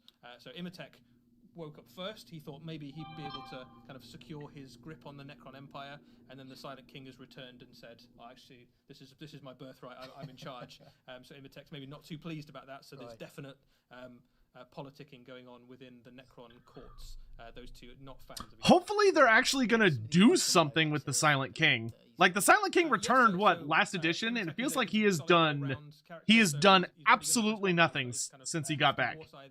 He's also got a gauntlet of fire, basically, so he's got a kind of inbuilt heavy flamer in his hand. Shooting flames out of his hands. And He's got the Ikit Claw flamethrower. So he gives you a few extra kind of command points for including him. So yeah, he's a very good all-round leader. It's a nice looking mini. Maybe not quite the level of the Silent King, but you want like a really solid all-round commander who can go toe-to-toe with things like Space Marine captains. And he's cooking in the lore right now. He's a solid pick. Just like the Emperor. Well, the Silent King's a little more like alive-ish / active. So we knew the Necrons were on their way. We confirmed that they are the next codex on the way. Oh, okay, they got their codex coming out, which is very cool. So if you've got the Tyranid Codex or the Space Marine Codex, which is kind of landed. So is Imhotep the only new one? Only new mini? The sort of thing this is going to bring. So lots of new rules for your Necrons. There's loads of Crusade content in there as well. So if you're particularly enjoying the narrative of Warhammer 40,000, you can lean into that. But for everybody, you've got lots of different detachments to play with. And much like we've seen with the Tyranids and with the Space Marines, those very much lean into a certain type of play. So you can have your massive phalanxes of troops, which is the same kind of way that you'd play using your. Oh, so Imhotep's on the cover art. Like Necron armies. Look at him being all fancy. Using lots of Canoptech stuff, or I assume that's him. It looks like him. Oh no, never mind. No, it's not. It doesn't have the same weapon. It has kind of like a similar headpiece, but other than that, no, it's a different one. Destroyers and stuff like that. So if there's a particular type of Necron army that you like to play, there's probably a way to lean into that. How long is this stream going to be? Probably somewhere between 30 minutes to an hour. The Hypercrypt Legion. So Hypercrypt Legion basically specialize in movement. They don't record. They don't do what they should do, which is like the Nintendo system, where they like record everything in advance. I wish they did that. That'd be nice. They do it live, so there's no telling how long it's going to be because you don't know how long they're just going to ramble. It can basically teleport itself away. So you can use this. There's some really, if you're a good strategist, there's lots of very cunning ways you can use this. Any Warhammer 3 news today? No. Because this is just tabletop stuff. This is like actual Games Workshop reveals, not Total War reveals. Kind of in the wrong place. Unless they're just gonna like really fucking surprise me, but I'm pretty sure it's just. That being said, you would figure they want the video game guys to do something for Warhammer Day. This might be my favorite way of playing Necrons as well, which is there's an Annihilation Legion, which is basically you can. Speaking of Necrons, did any of y'all watch the new? Did any of y'all watch the new animation they did? The Pariah Nexus animation. Anybody watch that? Lots of them have become basically. If so, what were your thoughts? Over the millions of years, and that manifests in various different ways. So some of them become destroyers, which are like the guys you can see on the screen there, where they replace bits of their arms and legs and things with Some clips. Technology to make them better at killing. Yeah, Some of them Thrones. manifest If with things like Thrones of Decay is probably going to be December. I would be shocked if Thrones of Decay was in November.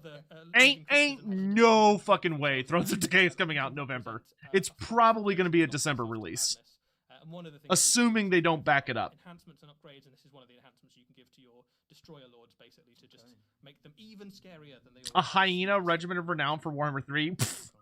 That's rude. Stormlord is one of the new. They're already dead. You don't need to piss on their corpse. Leave them alone. But is the one we're showing today. So if you like your Necrons, they did pretty well out of the last edition of Warhammer 40,000. They got a lot of new stuff, but they haven't quite finished yet. So there's a few more things on the way. I do think 4.1 will drop soon. Yeah, I'm hoping 4.1 will be this month. That was good. So, shall we move Yeah, on? let's move What on. have we got See coming up what next? All right, what do we got?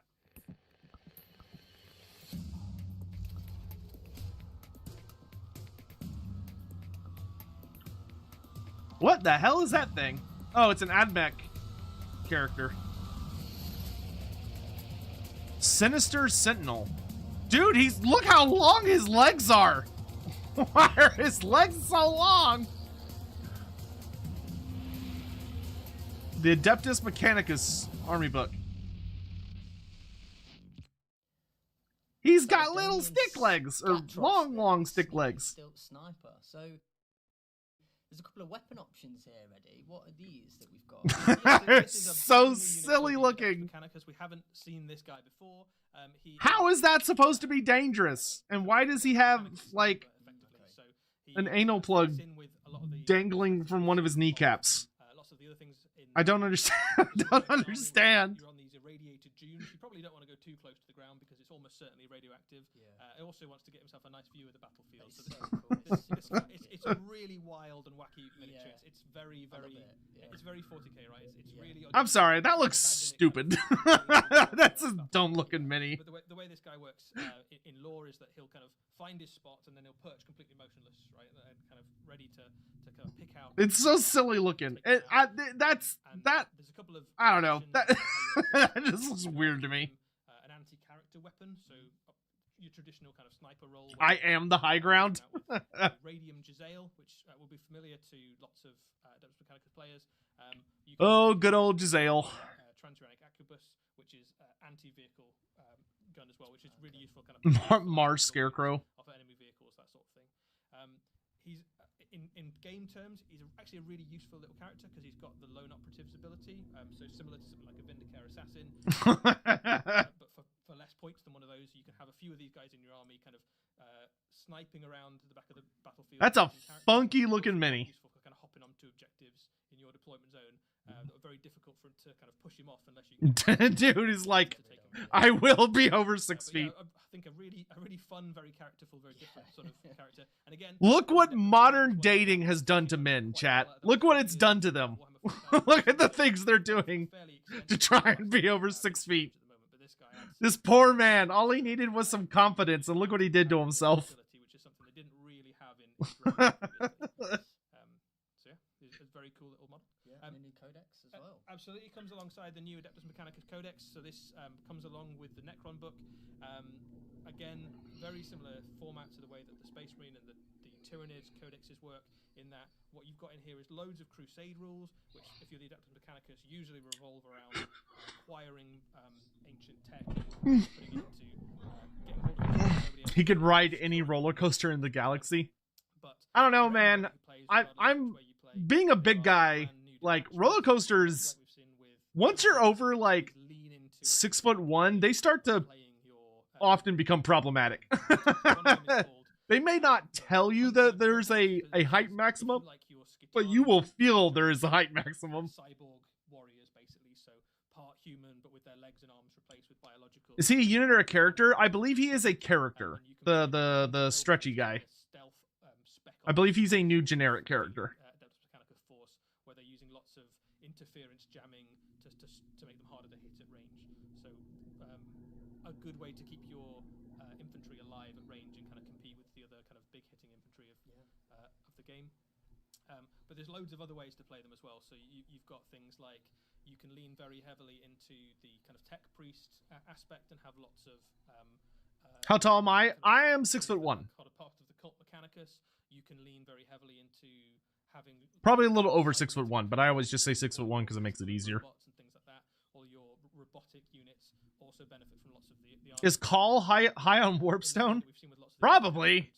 if there's a thing about your army you particularly like, there's probably a way to lean into that and kind of extrapolate that into a theme for your force, which is good fun because How much is 6 foot in centimeters? I don't fucking know. different unit types, and you can have. Listen, I don't memorize anything I don't have to. Okay, I've got to fit as much Warhammer Fantasy shit as I can in here. I love that. 185 centimeters, cool. Thank you, Arthur. It's a really fun model. Is Warpstone a thing in 40k? No, I think it is not. I think it's probably fair to say this one is a little bit Marmite for some people. We've seen it. So some people. So sure, I am somewhere in the ballpark of 185 centimeters. There you go. That kind of either turns into I love it or I like that what it's even quite is that? divisive, Yeah, though, yeah. right? But It's cool. if you like the kind of absolutely wacky Blanchest style. Someone who's almost 7 feet tall, I don't fit in some roller coasters. That just sounds uncomfortable. Looking out of the pages, I would not even want to be black and white nearly art. 7 feet tall. Like, Yeah, it's I feel really like well 6'5" is max. Like anything over 6'5", it's a bad thing, not a good thing. It's just a struggle. Yeah. It's awesome.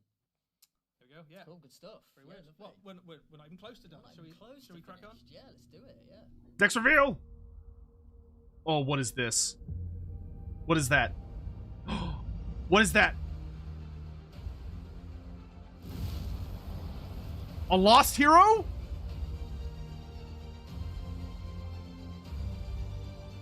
Who the fuck? That's a good-looking mini. That's a really good-looking mini. Oh, is that, who is that? Reveal thyself. A living legend. Oh, it's Cryptborn. Oh, cool. Cryptborn got a new mini. Ionius Cryptborn. Awesome miniature. Ionius Cryptborn's a cool character. I like him. Man, that's a fucking sick Stormcast dragon. Dragons have been part of Warhammer for God pretty much damn, since dude. Inception, really. Yeah. And I think that this is an Ionius Cryptborn is from like the very beginning of Age of Sigmar. Really, really cool. Like he is one of the There's obviously- earliest characters in the entire setting. in terms of things that have From like the before, actual physical release. Lord Celestance on Star Drakes and Oh, sorry, all Ionis, sorts of whatever. stuff, there's But something yeah, about this Cryptborn which I think Cryptborn is literally from the very, very, very first thing.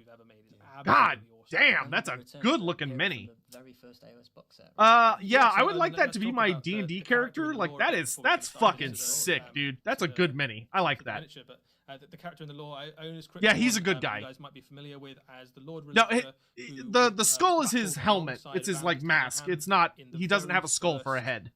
Warhammer He's Age the of Sigmar first, box set, when the Stormcast kind of first arrived. He's the in first Realm of Relictor. Fire to kind of battle Relictors are kind of like what he's been up to in the time since. they were the basically is they were he's the been first searching priests for slash the, wizards reforged for the Stormcast. Stormcast Eternals. The more they get kind of battered and reforged, the more they kind of lose a little They're, bit. yeah, of they're kind of like the chaplains. identity of their A humanity chaplain and is an their appropriate He's been comparison. kind of wandering through the realms, looking for a cure. Yeah, and that he hasn't mace, found the it, the basically. head on that And mace is as he was fucking kind of colossal. searching for it, he has found a companion in the shape of. That's this so unit. cool that he has a Lewis, dragon to now. That's read more, awesome. you wanna Tell us a bit about what this dragon is. Oh yeah, so Ionis found this dragon, met up with him. So he's sort of once. That's captured great. By the Seraphim, That's awesome. Is now sort of prematurely aged after spending a couple of years too close to another deer, basically. So the Drake is sort of looking for the location of his race's underworld, lost after. Oh, slumber, that's so, cool. But also He's also looking for the found dragon some freedom underworld from in the Sh- Dashish in, Queen. So Shaiish. The two have sort of want to find a way to protect the souls of their friends together. So they've sort of bandied together to do that. So That is so, quite yeah. interesting. So this guy's been living in the realm of death, basically. Yeah. So even though he's one of the newer born dragons, because we know that the Drake race was kind of almost wiped out, basically, and they were kind of protected by the Seraphim. Because he's been going through the realm of death, he has aged kind of in that time, basically. Yeah, So you've got Relictors, these I'm two curious what the very new kind of rules will be, because macabre Relictors versions were of the really fucking ancient good. heroes. You've got the Stormcast, who's probably the most gothic-looking Stormcast we've seen to date, right? So we've seen a few. I actually really like the style Relictors. characters They're before cool with a couple of characters. skulls, but nobody who's quite gone all in on this is real gothic. macabre. He's gone all in for skulls. Is he the baddie? No, Very, he's very Halloween. funny enough. He's a good guy. And then the Valrak dragon is a much ranting, more why kind don't of 40k get wizened, models like this? Because 40k ancient sucks. looking dragon than things like, They're too some of the busy Storm jerking off Reapers to or the Space Star Marines, so they don't get any of the cool shit. But I think a really, really awesome centerpiece kit. And It's what really happens. cool This is what happens when you evolution of get a off the character Space that Marine we've train, seen, guys. um, You get to have at the cool start shit. of the- I think this is a phenomenal model. And there's just a bit of a reminder. Oh, guys, and you can for put him on those of you who foot. Maybe weren't with us at the start of Warhammer Age of Sigmar. This was Ionis Cryptborn in his initial incarnation in that first Age of Sigmar box set. So he's got a few skulls. Yeah, he's got a couple of skulls, and he is carrying around a skeleton, I guess. Oh no, that's his original but, mini. Okay. Yeah, his journey has kind of taken him from glorious golden hero all the way to 40k is creatively avatar bankrupt. of death, basically. And in kind of lore, what happens? It's is funny he 'cause does it's show true. up on the battlefield, and then any of those stormcasts that have been reforged a few too many times. What is it? What is it that he Valrak takes away, says? and nobody Games can Workshop will always follow the money, So and he's that's a why fairly 40k is, grim and that is why 40k is never going to get. after the failure cool of shit his anymore. ability to Oh! the first time you're able to get this guy, he comes in Cryptborn Stormwing, which is basically Okay, so he comes in a Draconith box set, One of the things you and can then do I with assume they will release him is separately use later. him in you can put him in a standard Stormcast army, and absolutely you can use him in any Stormcast army you like. But you can also use him as a specific army of renown, which is all. Okay, so his initial release is going to be more expensive, but you get 2 more Draconith models with it. It's a dragon army, right? Yeah, that sounds whole pretty cool. dragon Okay. It Okay, that looks makes great, sense. and it fights pretty hard as well. That's a nice set, though. What's not to like? If it's got like a slight discount from the regular Draconith box, that would be like a steal. I That would be a think the steal. next model, though, that model's amazing, but I think the the next next one one. I actually prefer even to that one. It So is great. let's take a look. Bug? Oh, Sylvaneth. Wait, was that a hunting horn? Oh no. Oh! Is that Orion? Is that a reincarnated Orion? Oh my god. Belthanos? That's a good. That's good. Belthanos, the first Thorn of Kurnoth. So Oh! a new hero for. It's Reborn Orion! Sylvaneth. So what do we know about Belthanos, Eddie? Holy So Belfast fuck! is a really interesting character, but both in terms of the model is obviously. Oh my spectacular, god, it's a Kurnoth character. But the lore of this guy is really interesting because he is the first Thorn of Kurnoth. Kurnoth is the elven god of the hunt. Anybody who's Holy familiar with the fuck, old dude! lore of Warhammer Fantasy. I didn't think Battles, Orion was Kurnoth gonna get is, released. Kind of had his avatar in Orion and was kind of. Oh my primarily working god, on Orion's the back! old Holy world. fuck! In Oh my Age of god, that's such Sigmar, cool! He is believed to be Dude, he looks so but good! this guy Belthanos is effectively keeping the dream alive, basically. So Oh my god! the Oh my Kurnoth, god! I'm and so he kind of excited! leads I know it! effectively Oh the wild hunt Jesus! through the realm of life, and he is leading at the head of this Kurnothi force, effectively. So much like we Oh saw my Bel- god! with That's so Ionis, cool! You can use this guy either in a standard Sylvaneth army, or you can say, actually, I'm going to lean all the way into the concept of this guy's army of renown, and you can. Have Oh a whole my force of, god! I cannot Kurnoth believe hunters and Kurnoth they just fight stealth riders and dropped revenants and have a very Orion fast, returning very to Age of different Sigmar. looking That is Sylvaneth kick force. ass! The character himself in game terms is very Fuck! so God, he's AOS has got so much effectively good the shit avatar going of for it, dude. Kurnoth in the mortal realms. So Oh it's my very kind of god, that's such a... fast. The second I saw the You hunting don't horn, I quite was get a like... sense of the size of that model there. Huh? but, Huh? The rider isn't. Oh huge my size, he's god, it slightly looks so bigger than good. Kurnoth Hunter, so that Man, beast Sylvaneth have like firefighter 4 really creature, good special characters now. is a Because pretty they've big got model. Alariel, So Drycha this Hamadreth, guy can go toe-to-toe the with Lady some of the biggest, Vines, and now this guy. dragons and monsters, Uh, and great heroes of Belthanos. the mortal realms that come out God the top. damn! Particularly at the head of a. Yeah, I was also expecting him to be more basically fleshy, smash through, but like he's also almost supposed to be any leading kind your of defense line. Kurnoth. He's very, very kind of So like he looks, so really interesting. he fits the Sylvaneth actual brings in Kurnoth an element forest, that a lot of fans have been the very actual keen to see, Kurnoth like more of that spirits. Kurnoth sort of feel. A very cool new monster. and a very different way of playing the army. God, I love his It's a really beetle. His exciting, beetle looks awesome. Addition to the Sylvaneth range. Yeah, really good centerpiece as well, and like that looks like it's going to be so much fun to paint. So It's it's beautiful. kind It's of really, it's really like a beautiful. reinterpretation of It Orion. looks like He's kind of a firefly very closest. similar Obviously, it's a spirit. fantasy creature. It's not based on anything, but Do I have a looks- video explaining AOS lore? yeah, I it's need to very make one. similar to I need to make a kind of lot, insects, actually. but you can One's paint not gonna do whatever it. colour you want I need to on make that kind of a red and yellow, whole very fucking striking. horde of That them. Cornelian Greatspire that he Let me writes get is Queek great. finished and It's really then good, we'll yeah, do it's that. really good in game. So God very fast, damn, he very looks silly. so you've got- good. The guy in the back has got Like you can effectively see a it's normal Orion. looking, Like he's turret got hunter, like and they're already the quite good hunting at horn, fighting. the Yeah, I can imagine his stats antlers, are gonna be pretty the scary. spear, the way he He's got holds the himself. save, he's got Like you can 14 tell wounds, that he's it's this 12, it's so a descendant of big Orion. It looks the so horn has good. got allows units nearby to run and shoot. So The what he question, does really for question, Sylvaneth armies how is does a he very blow a different way of horn approaching the game, 'cause at the moment, mouthpiece your Sylvaneth armies are with quite a relatively wooden effective, face? right? So you've got lots of things How that zip does he- around and take objectives How and, does he do that? stand off and Can so forth. someone This guy explain throws the out the window physics and to goes, me? "I'm just gonna charge." Because for anyone I've that's got a never big played a load of horn, spikes, you have to we're ready vibrate for your a charge, lips we're very Yeah. fast, to play a we get horn. right up into your face. But he doesn't leading have that lips. kind He's a of tree wild hunt spirit. across the realm. So it's a really fun way of approaching that army. And the Sylvaneth army That's looks so awesome. good It's looking, good man. reflection. Yeah, really Oh good. my god, I'm so happy. Cool. Huge W Alright, I was well, not both of expecting. these new characters, Huge W I was not are expecting. part of the ongoing narrative of Age of Sigmar. So if we Very look at the cool. next video and then we'll talk about Well done. Well done, Age of Sigmar. Oh, wait, no, I wanted to see the Dawnbringer book. wrong video, guys. Wrong video. I want to see part 3 of the Dawnbringers. Thank you. Oh, the AdMech. Oh, and the so we got Fire Slayers, AdMech. Oh, the Ogres? Okay, there's a bunch of factions in this book. Free Cities. Sylvaneth. And Stormcast? Yeah. Oh, and Khorne? Ooh, Vandus Hammerhand. Yo, it looks like there's gonna be like 7. Oh, Knife Black Talon's gonna be in this book? Yo, this book looks like it's gonna have a lot going on. There's a lot of special characters in this book.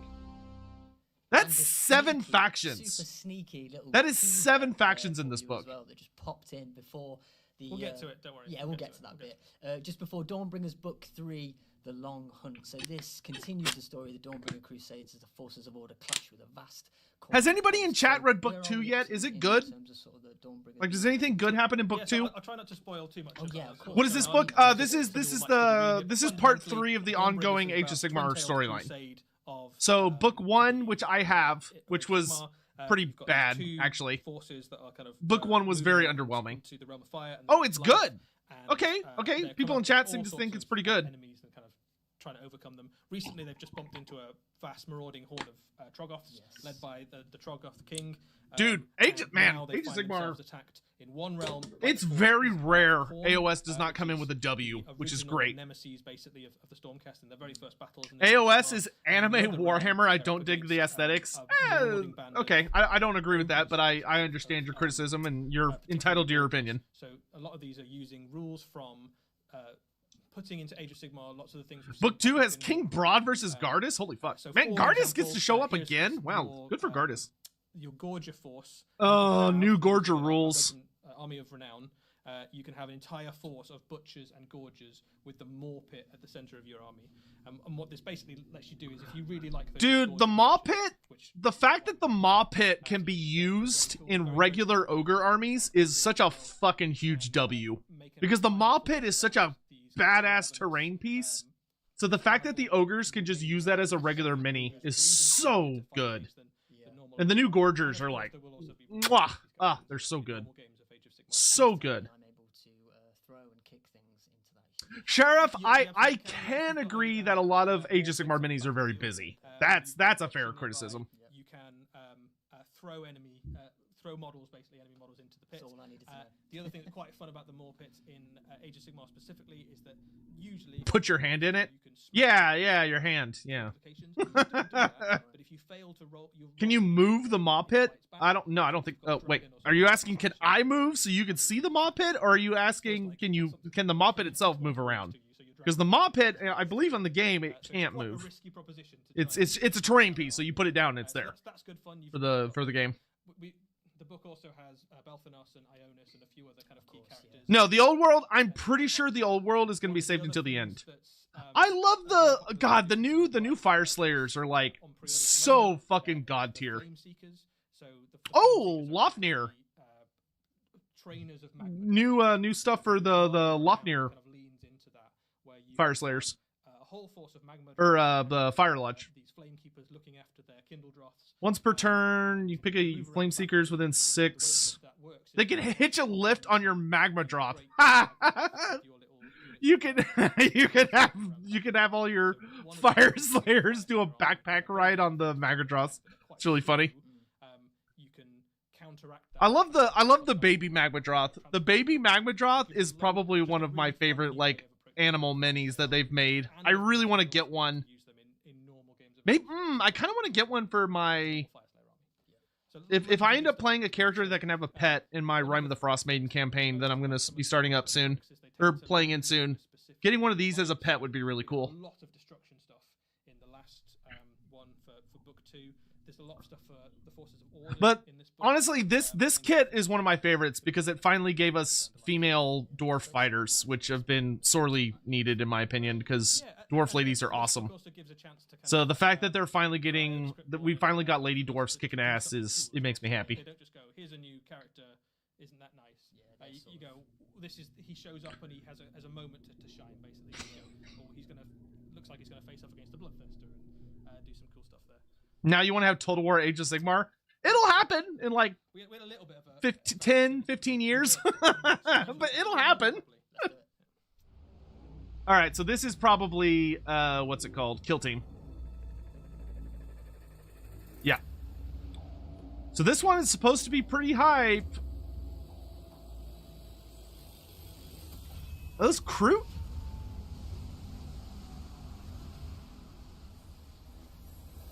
What are those? Oh no, they're Eldar. Oh, cool. Striking Scorpions? If Valrak was... Yep, Striking Scorpions. Valrak was correct. Those look pretty neat.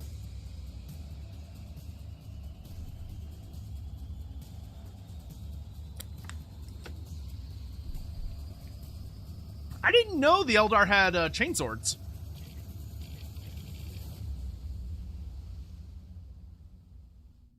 I do. The terrain set's actually quite interesting. It's like super elevated. It's the much anticipated. Ooh, look at the little crab claw they got. It's neat. Salvation. We've got 2 very cool new teams for this. The Striking Scorpions take on the Space Marine Scouts. Yep, so Valrak was correct. Of course he was. Yeah, so we knew that Space The Marine Blades Scouts of were away, Cain. So we confirmed this would be the first place you can get them, but probably more excitingly for a lot of fans, especially people who are fans of the Eldari craft world. It's a very the vivid paint brand job. New plastic aspect is released for the first time in this box, and we'll get a release later on separately as well. Striking Scorpions. To my understanding, these were pretty heavily requested. They have trained in their aspect to be kind of silent killers. They'll sneak around, get up close, and then finish their enemies off at point-blank range, either with those Scorpion chainswords or with their Manda blasters or with the pistols. So very scary up-close unit. That makes them an excellent kill team because they are basically already experts at kind of special operations. Not one Scorpion tail? Well, apparently the swords are supposed to be like the sting. Squads of 5, which you can combine into one big The 10. Scorpion chainswords, whatever the fuck they're all called. the options you would expect in there. So the Exarch has got either Scorpion Claw, or you can give him a couple of... Do AOS Fire Slayers have some tragic oath? Well, there's a class type within Fire Slayers called Doom Seekers, which are basically Slayers. But Fire Slayers as a whole do not have Doom Oaths. That's a very specific kind of Fire Slayer. You could have lots of unhelmeted heads, but they still get their Manda blasters and stuff, so they still obviously can fire and fight it. Neat. good day for Eldar generally speaking, players. They there- got there's not some a- new a plastic vast minis. amount of customizability in terms of options, because one of the things that defines the aspects is that they do all have kind of standardized weapons and equipment. Yeah. But there's lots of things in terms of posability, in terms of how do I want them, the arms posed and the head posed and the direction and things. So there's lots of dynamism in the models you've got to play with. So as you can see there, you can build them in all sorts of different ways, and they all look quite different. Hey, you know Eldar players are always like fucking dying just to get anything, just a scrap of something. And the Scout Squad. Yeah, the Scout Squad. So Scout Squad. Not going to dwell on these guys for ages and ages, because we did see these already when we saw the Space Marine previews a few weeks ago. But fundamentally, you've got a squad of 10 Space Marine Scouts, and you've got all the kits, right? So you've got bolt pistols and close combat weapons. So is there anything new with shotguns these and scouts, bolt or are they guns, the exact same as the regular kit? bolters and sniper rifles, chainsaws, A ton of and, options. and everything, right? So Yeah. all the things you'd want a Scout Squad. Eldar players got nothing in 10th edition except for all the wins. But the price they paid, all of their models are old and hideous. So you can have them for any chapter, and they fit quite happily into 24s. They're Every new? chapter has got some scouts in it, but that's really cool. So if Rafa, you could jump back to the Scorpions for a second. One of the interesting things about 40K doesn't look fun for you? It doesn't look fun for me either, so you're not alone. So I'm going to have my whole kill team as Striking Scorpions, in which case you just use what's in this box, and that is a complete kill team in its own right. If you want to, though, if you've got a wider Eldari force, you can also add in some of the other plastic aspects. So if you've got some Dire Avengers or some Howling Banshees, you can mix and match those in together. And basically what you do is you go, well, I'm going to choose an Exarch to lead my force, and that can either be an Exarch for the Scorpions, as you get in the box, or it can be a Dire Avenger one. That being said, I do like Tyranids. I will say I do like Tyranids. Extra operatives. Though I would probably never paint them because it just looks like a nightmare. Like it's a combination of you have to have absolutely fucking huge single pieces that are very busy and complex, and you also have to have hordes. It's like a nightmare. A really good sense of like how like a microcosm of how the whole Eldar army plays, basically. Can you see my paint jobs? Yeah, sure. Here, hold on. They're all. I've got some completed minis next to me. I can show you a few while they're talking. The other thing you get in this, I don't know how well you're gonna be able to see it. The Striking Scorpions and the Scouts. Of terrain. So here's my. The kill team box is going to release. You're not gonna really be able to see. This is my Lady Allender. One of the new season boxes. It's been a very big box, so you get lots of terrain, a big kill zone. See, it's not gonna. Scenery and 2 kill teams. I don't have anything to like make the camp. Hold What on. we've heard basically is that people have Let's try this. got a lot of terrain now. So if you've been playing kill teams since it came out, or even Oh no, that did not what I wanted. 6 or 7 different kill zones at home, so you don't Whatever. need. I'll post So it. what we're going to do with this box is I don't know. I'll pull up some random pictures for you later. Scouts come with a very small amount of terrain, like what you've got on the screen there on the left, just to add a little bit of flavour to the box set. But then the kill zone itself is going to be made available. But I've got some Night Hunt It's an stuff. optional extra rather I need a white void like the GW people. Yeah, I need to get one of those fancy like little display things where you can take pictures. Invisible paint. Yeah, I know. It's a very little known technique. If you'd rather just Yeah, my paint is literally see-through. It's quite impressive. Why do Night Haunts look like a breeze could destroy them? You know, it's funny you say that, Thoric. I totally didn't go to a big tournament, and it definitely didn't happen that while I was leaving the tournament, the wind blew a little strongly, and it literally picked up my black coach off of my table, off of my little push cart, and my black coach fell onto the ground and shattered into a bunch of pieces. That definitely didn't happen, and absolutely fucking ruined my day. I have put it back together and like fixed up the paint job since, but like that was a bad day. that was not a good time. A lot more kind of running and jumping between platforms. So it gives you a very different sort of dynamic to your games of Kill Team. Also worth saying, if you just want to collect terrain for either Kill Team or Warhammer 40,000, these boxes are also just a really good way of getting hold of loads of scenery. Kill Team boxes are not. Wait. Oh wait, is the terrain separate? Are they selling the terrain separately? Do I have any Lumineth? No. No, I only have the board as well as the only thing I have now, because I sold most of my minis when I was in college, so I could afford to like eat and pay bills. So I sold the vast majority of my Warhammer minis. The only thing I still have are Lizardmen, Nighthaunt, and then if I were to dig through some of my closets, I have a bunch of like random old minis. But I don't have that many minis. Almost every single time we've ever had a preview, somebody in the chat has asked for Striking Scorpions. Here they are. There they are. Yeah, you're gonna have to find something else now. Find something else to ask for now. There you go. I'm sure they'll think of something. Yeah. So really cool. Yes. Old world. Old world time. Old world. 40,000. Maybe. Old world.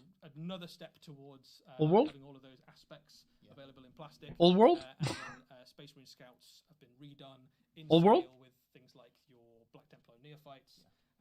It's been 40 minutes. Yeah, so it's come on. Old world. Old. Right. Well, we did promise some old world. Old world. Oh my god, I'm so fucking ready. I think it's probably time to have a look at what we've got. What do you got? The world that was. So, Raph takes away. Let's do it.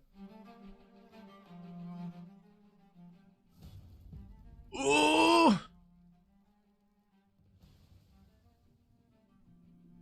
Brettonian. Oh my god! Those foot knights looking. They got like foot squires. Oh my god! Look at their helmets. Oh my god! Oh, look at the. Oh man, you got your peasant archers. Oh my, those mustaches though. Yeah, the new Pegasus Lord. That I know that model leaked. Oh wow, that is a. Woo! That's a good looking. Oh, a BSB on Pegasus. That looks fantastic. Dude, those foot squires look so good. Oh my goodness. Oh my goodness. The old world, awesome. Maximum ha ha. That is so cool. So, Eddie, tell us about some of these glorious new miniatures we've got. Duke. Yeah, absolutely. So, Duke of Brettonian on Royal Pegasus. Since the announcement of it, Ooh. And what we're able to do today with you guys is show you basically the Look how beefy that Pegasus is, dude. We got a few other bits of news about the old world for you today, but we'll start off with just. Oh, they got news. They got news. Incredible miniatures. So, Kingdom of Brettonian, Duke on a Royal Pegasus. Who would have guessed, right? A good number of those minis look like old minis, but the characters all look new. Really cool. New, very flexible kit. Dude, his helmet is so. Lots of. He's got like a full little Grail Chapel with the lady as a helmet piece. It's so crazy. Yeah, so this is like a lord for Total War. Yeah. The old world, much like Warhammer Fantasy Battle, you want Dukes are your big boys. Fly because you've got lots of aura abilities. And also, you just want him to be charging stuff early on. Absolutely, 100%. So this is a really cool kit. You can make it in lots of different ways. This one is a Duke. Generally speaking, in Brettonian society, the bigger and cooler your helmet is, the more. I love the Pegasus. The Pegasus turned out so good. You are. So this guy. Man, they really finally figured out how to make horses. With the statue of the Lady of the Lake on his hat. So he's got to be way up there, right? So.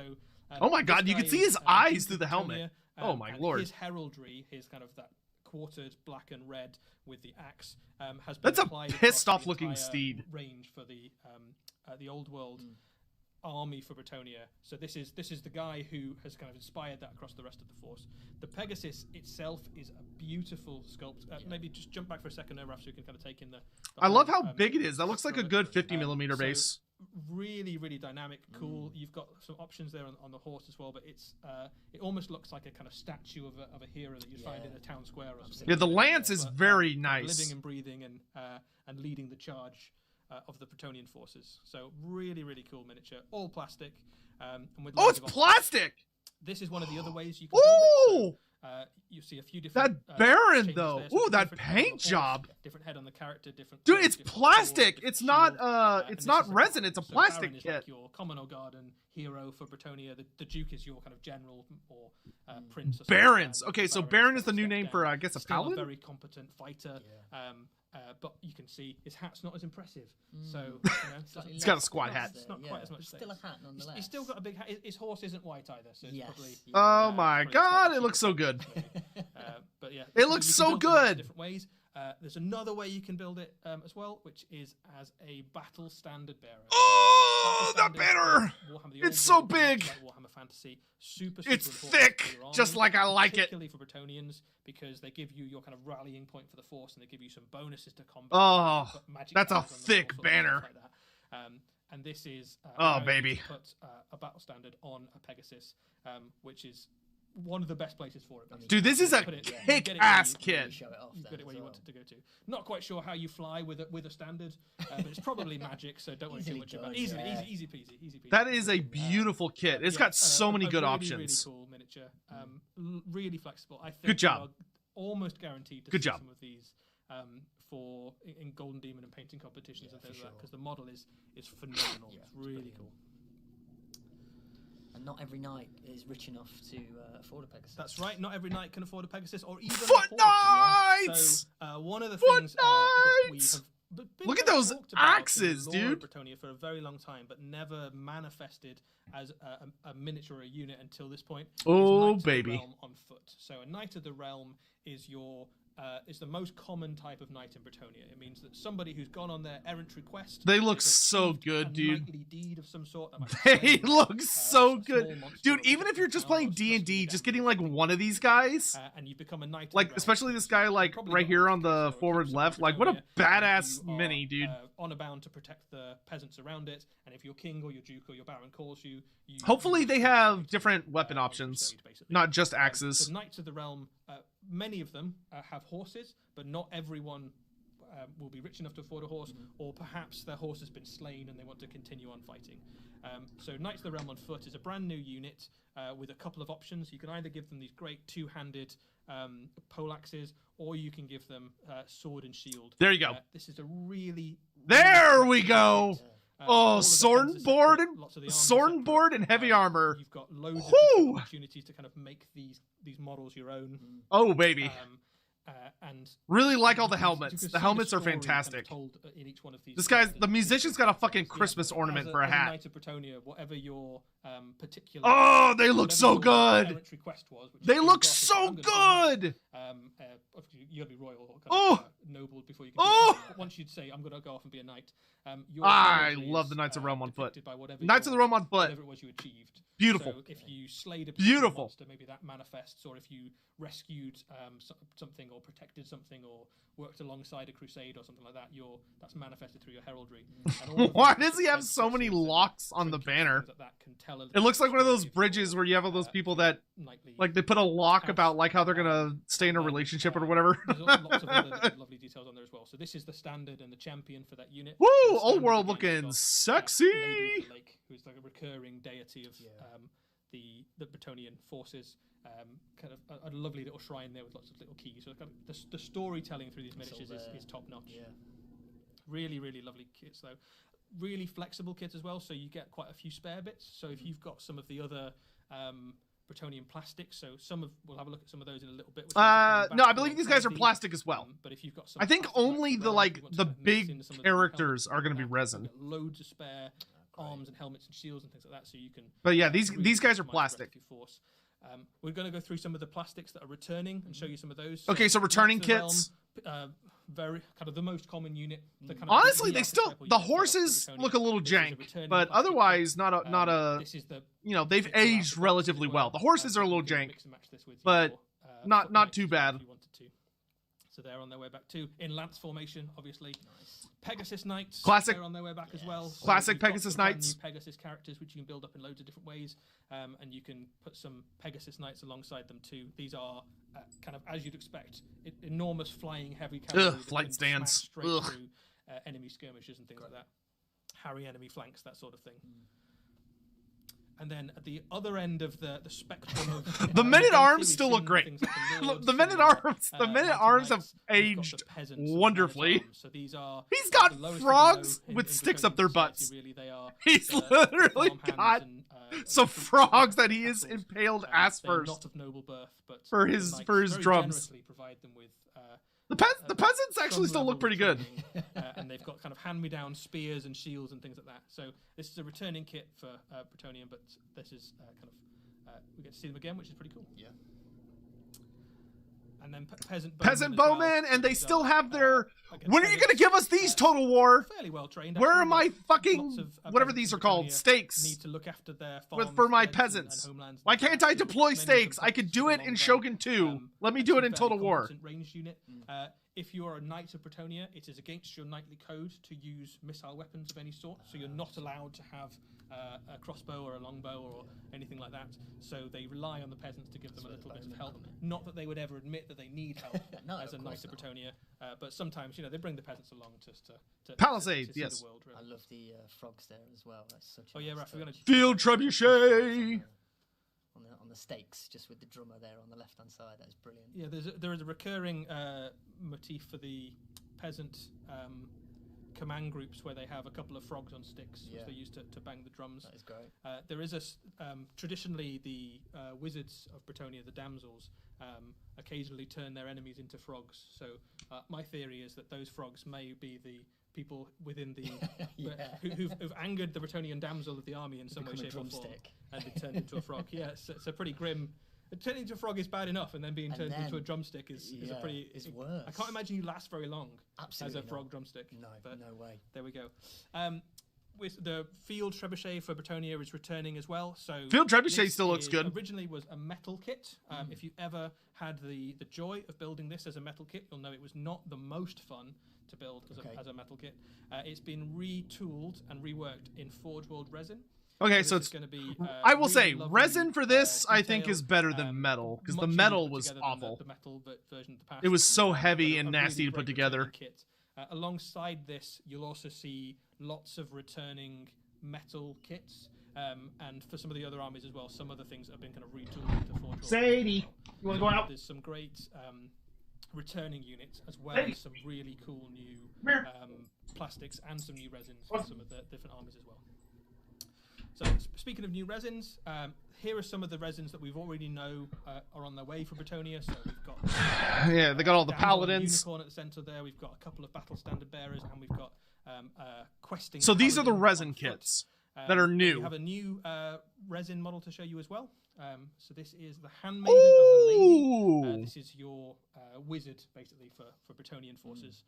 Why in isn't she Bretonnia, called a damsel? Men aren't allowed to practice sorcery for the most part. Why don't they just call her damsel? But what happens is that every now and again, daughters of nobility will go missing, and then they will turn up, kind of abducted into the night by fey creatures, and then they will return as handmaidens of the lady with unnatural powers. Nobody's quite sure what their power comes from, or what the nature of the entities that grant them it is, but they do seem to have the blessing of the Lady of the Lake, so nobody asks too many questions. Looks pretty good. Frogs. Yeah, of course. So Looks pretty good. They're going to give you your magic effectively for Bretonnia. And what it does is it gives you a really nice kind of triple style for the Bretonnian force. So you've got the very glorious knights in their very shining armor and gold and silver and very noble. And then Yeah, you've got feet. the peasants who You have got your got feet. kind of hand-me-down shields and Good old feet. poleaxes and kind of. It's a nice looking every mini. day. And then you've got the handmaidens of the lady, which have a very different aesthetic altogether. And they're very kind of pristine, pure life magic. I like the clothing they went But with for her. Really cool new army. Yeah. And that is pretty much what you're getting out of the gate for Bretonnia. There's a few other returning kits as well that will come a little bit later on, but that is what is going to be launching for Bretonnia when No Warhammer the Old king. World comes out. I'm surprised We can confirm King. today that Warhammer the Old World will be one of the first releases for 2024. So Next it's year? not going to be this year. All right. You won't have to wait very long at all into the new year before you can get your hands So on it. next It's year not too is long to the old wait. world. And then before the year is out, we will have more information for you on one of the other big factions that's going to be launching. Amazing. Exciting stuff. Okay, so Tomb Kings are next show. Yeah, lovely. Tomb Kings are going to be the next show. I'm surprised King That's what we got. That's it. That's all we've got. King Lewin Orc Slayer is not What was your favorite? King Lewin. I forget. I mean, If it's Louis or all Lewin. very cool. I'm So surprised really that excited he's about not Bretonnia because, coming out. That was one of the. I started with the Warhammer Fantasy Battle Box, which was the Bretonnians versus the Lizardmen. That was the first thing. I feel like for Warhammer. so many people I know Bretonnians. I am started doing with an Eldaria the at moment. I do really like started with the They are I like those a lot. the Lizardman versus I Bretonnia think box. It's been a very long wait for plastic striking scorpions. All right, hey. So I'm very keen to kind of get these painted up and use them. And Yeah, I was gonna. It's like yeah, I think it was King Lewin. Yeah, so it is King Lewin. as a game All right. system. So as a kill team, and then they're going to infiltrate their way into my Eldar army as well. How about yourself, Lewis? What did you like most? Oh, I gotta go with the Ionis Cryptborn. It's gotta be Overall, terrifying in the best way pretty good. possible. All those Yeah, no Tomb Kings. Tomb Kings are next super show. carb, super gothic. Tomb Kings are in the next show. This show was for Brettonian. Okay, right. Well, we hope you enjoyed the reveals, guys. That is what we've got for Warhammer Day. A couple of things to remind you of. Surprise reveal? No, I don't think so. It is Warhammer Day this weekend kicking off. There is a brand new exclusive Warhammer Day commemorative miniature, which is the Leagues of Votan character. So you can pick that up from gamesworkshop.com or from your or order it from your local Games Workshop or hobby store. When's the next show? We don't know yet. Probably sometime in November. We'll go through loads of stuff. I would guess it's going to be a November show. Pictures and things. You might have missed some things. Don't worry. All of this you can watch back again. You can also look at all of the pictures on the Warhammer community website, which is really cool. Yes. So you can have a look at. There's probably some new angles and things. Also, I just realized I forgot to mute the music during their stupid reveals. So this video is probably going to get ad claimed, which is super fucking annoying. Preview online coming from the Grand Narrative and World Championships, which is happening in mid-November. Yes. So you've got about 1 month before the next one. Yeah, I was surprised there's no Flesh Eater Court. And speaking of other great live shows, if you guys stick around, we're going to be jumping right after this show to the Tampa Bay Open in Florida. Yeah, I don't where care. You can watch some Warhammer 40,000 Grand Tournament coverage. Oh, especially don't care. So if you like your match play. All right. Well, honestly, I'm pretty happy overall. I was expecting Flesh Eater Courts. But I guess it's just not time for them yet. I'm very happy with the reveals. The new Age of Sigmar Orion. Very, very pleased with that. I am over the moon with the new Age of Sigmar minis. Ionis Cryptborn on a dragon and Orion Reborn, like poof, oof, yeah, big time. And the new Brettonian plastic kits look fucking incredible. The plastic Brettonians look absolutely amazing. Was there a BG3 stream recently? No, I was gonna stream Baldur's Gate 3 2 nights ago, so not last night, but the night before. But I ended up not being able to make it because a friend of mine called me up and wanted to do something, so I went and spent some time with him. Skaven for 4th edition, calling it now. Well, Valrak has predicted that, which Valrak's usually pretty reliable. However, Valrak was wrong about the Necrons. He said there was going to be 3 Necron characters, and there was only 1, so that's kind of interesting. Though they could still reveal more in the coming days. But I would really be happy to see Skaven get a range refresh in Age of Sigmar. That would be super nice. Thank you all for joining. I hope you enjoyed the show and had a good time with it. There is a fuck ton of you guys. Thank you. I appreciate you all from coming by. Yeah, it wasn't like there wasn't anything that like necessarily like blew my socks off, but I'm pretty fucking happy with what we got. I think if you're an old world fantasy fan or an Age of Sigmar fan, there was some pretty cool shit to feast on. So that's very, very good. Also, the next book for Dawnbringers is looking pretty hot. I'm pretty excited. Orion was like, so like if I have a hype meter where like if I get above here, I'm like creaming my pants. Like I was edging. I was edging really hard with the Orion reveal. I think if they had like done one more thing with him, like I kind of wish he had come with some other Karnathi units that were like the half elf, half furry, whatever you want to call it, animal ones that we got way back in Underworlds. I was kind of hoping we'd get some more of them with him, but a bit underwhelmed for the 40th anniversary for Fantasy. I think it was okay. We got a release time window for the old world. That is actually super important. Like it's I realize it may like kind of feel underwhelming, but the fact that they are officially confirming that like no more wait, it's here, it's finally time. Yeah, for those that want to see the new Orion model, here, I'll pull him up on screen. Boop. This is new Orion. So he's a full-on Sylvaneth now, but he's got his classic hunting horn, he's got the spear, he's got the horns, he's even kind of sort of got the elf ears from and he's got like the long hair, he's got the big cape, and he rides a giant fucking beetle now. They're calling it a beetle. It's almost more like a wasp than a beetle. Looks pretty gnarly. It's gonna be a really nice centerpiece mini. That's gonna be like an A+ centerpiece mini. But anyway, yeah, no, he's not a, what do they call him? He is Balthanos actually, we can just read his page here. So he's Balthanos, the first Thorn of Kurnoth.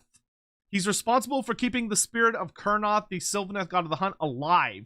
And should his eternal chase ever cease, the dim embers of godhood would gutter out forever.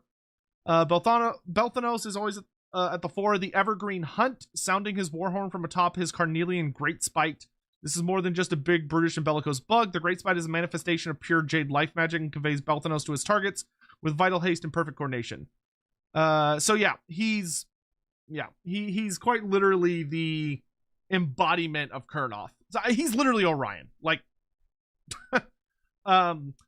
what's interesting, it kind of feels like they just sort of abandoned the Kurnothi from Underworlds. Like in Underworlds, when they started working on the Kurnothi, they really went with the idea of making them like elves that have beast pieces. But then, ever since then, like, the Kurnoth hunters for Sylvaneth are big tree spirits. And now Balthanos is a big tree spirit. Like, he's like a Kurnoth hunter special character, not a Kurnothi special character, is the best way to put it. He's a Kurnoth hunter, not a Kurnothi. I do really, really hope they expand on the Kurnothi eventually, but I'm kind of starting to feel like they're kind of wanting to pretend like the Kurnothi don't exist. But we'll have to see. The official Warhammer The Old World website will be going live on Monday. Ooh, that sounds exciting. Okay. Hammond just came here. What did I miss without heavy spoilers? I'll see you on Sunday. Gonna scroll back all the way. 2 very nice new Age of Sigmar models that are both special characters, which is pretty cool. The Old World showed off pretty much the entire Brettonian range at the start. It looks pretty solid. There's a special character missing who I'm not sure if they're going to release him or not yet. But other than that, the new plastic kits for Brettonian look really fucking sexy. And then everything else was 40k, so I don't really care. There was some Eldar and some Necron stuff. Anyway. Thank you all for watching. I appreciate you all coming by. I hope you have a wonderful Saturday. The clock is now ticking.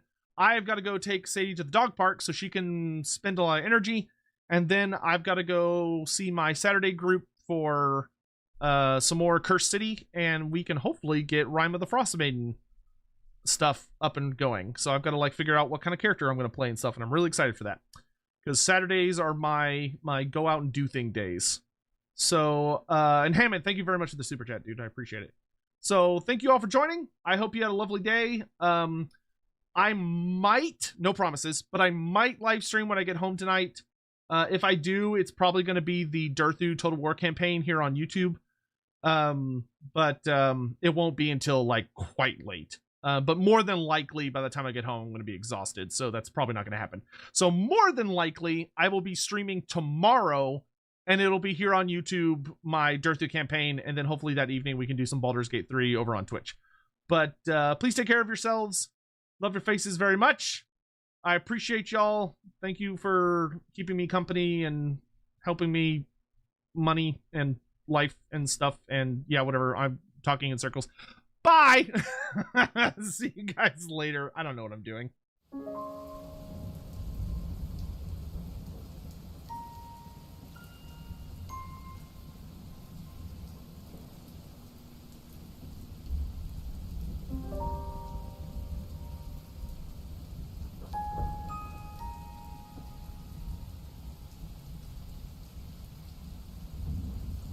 Bye.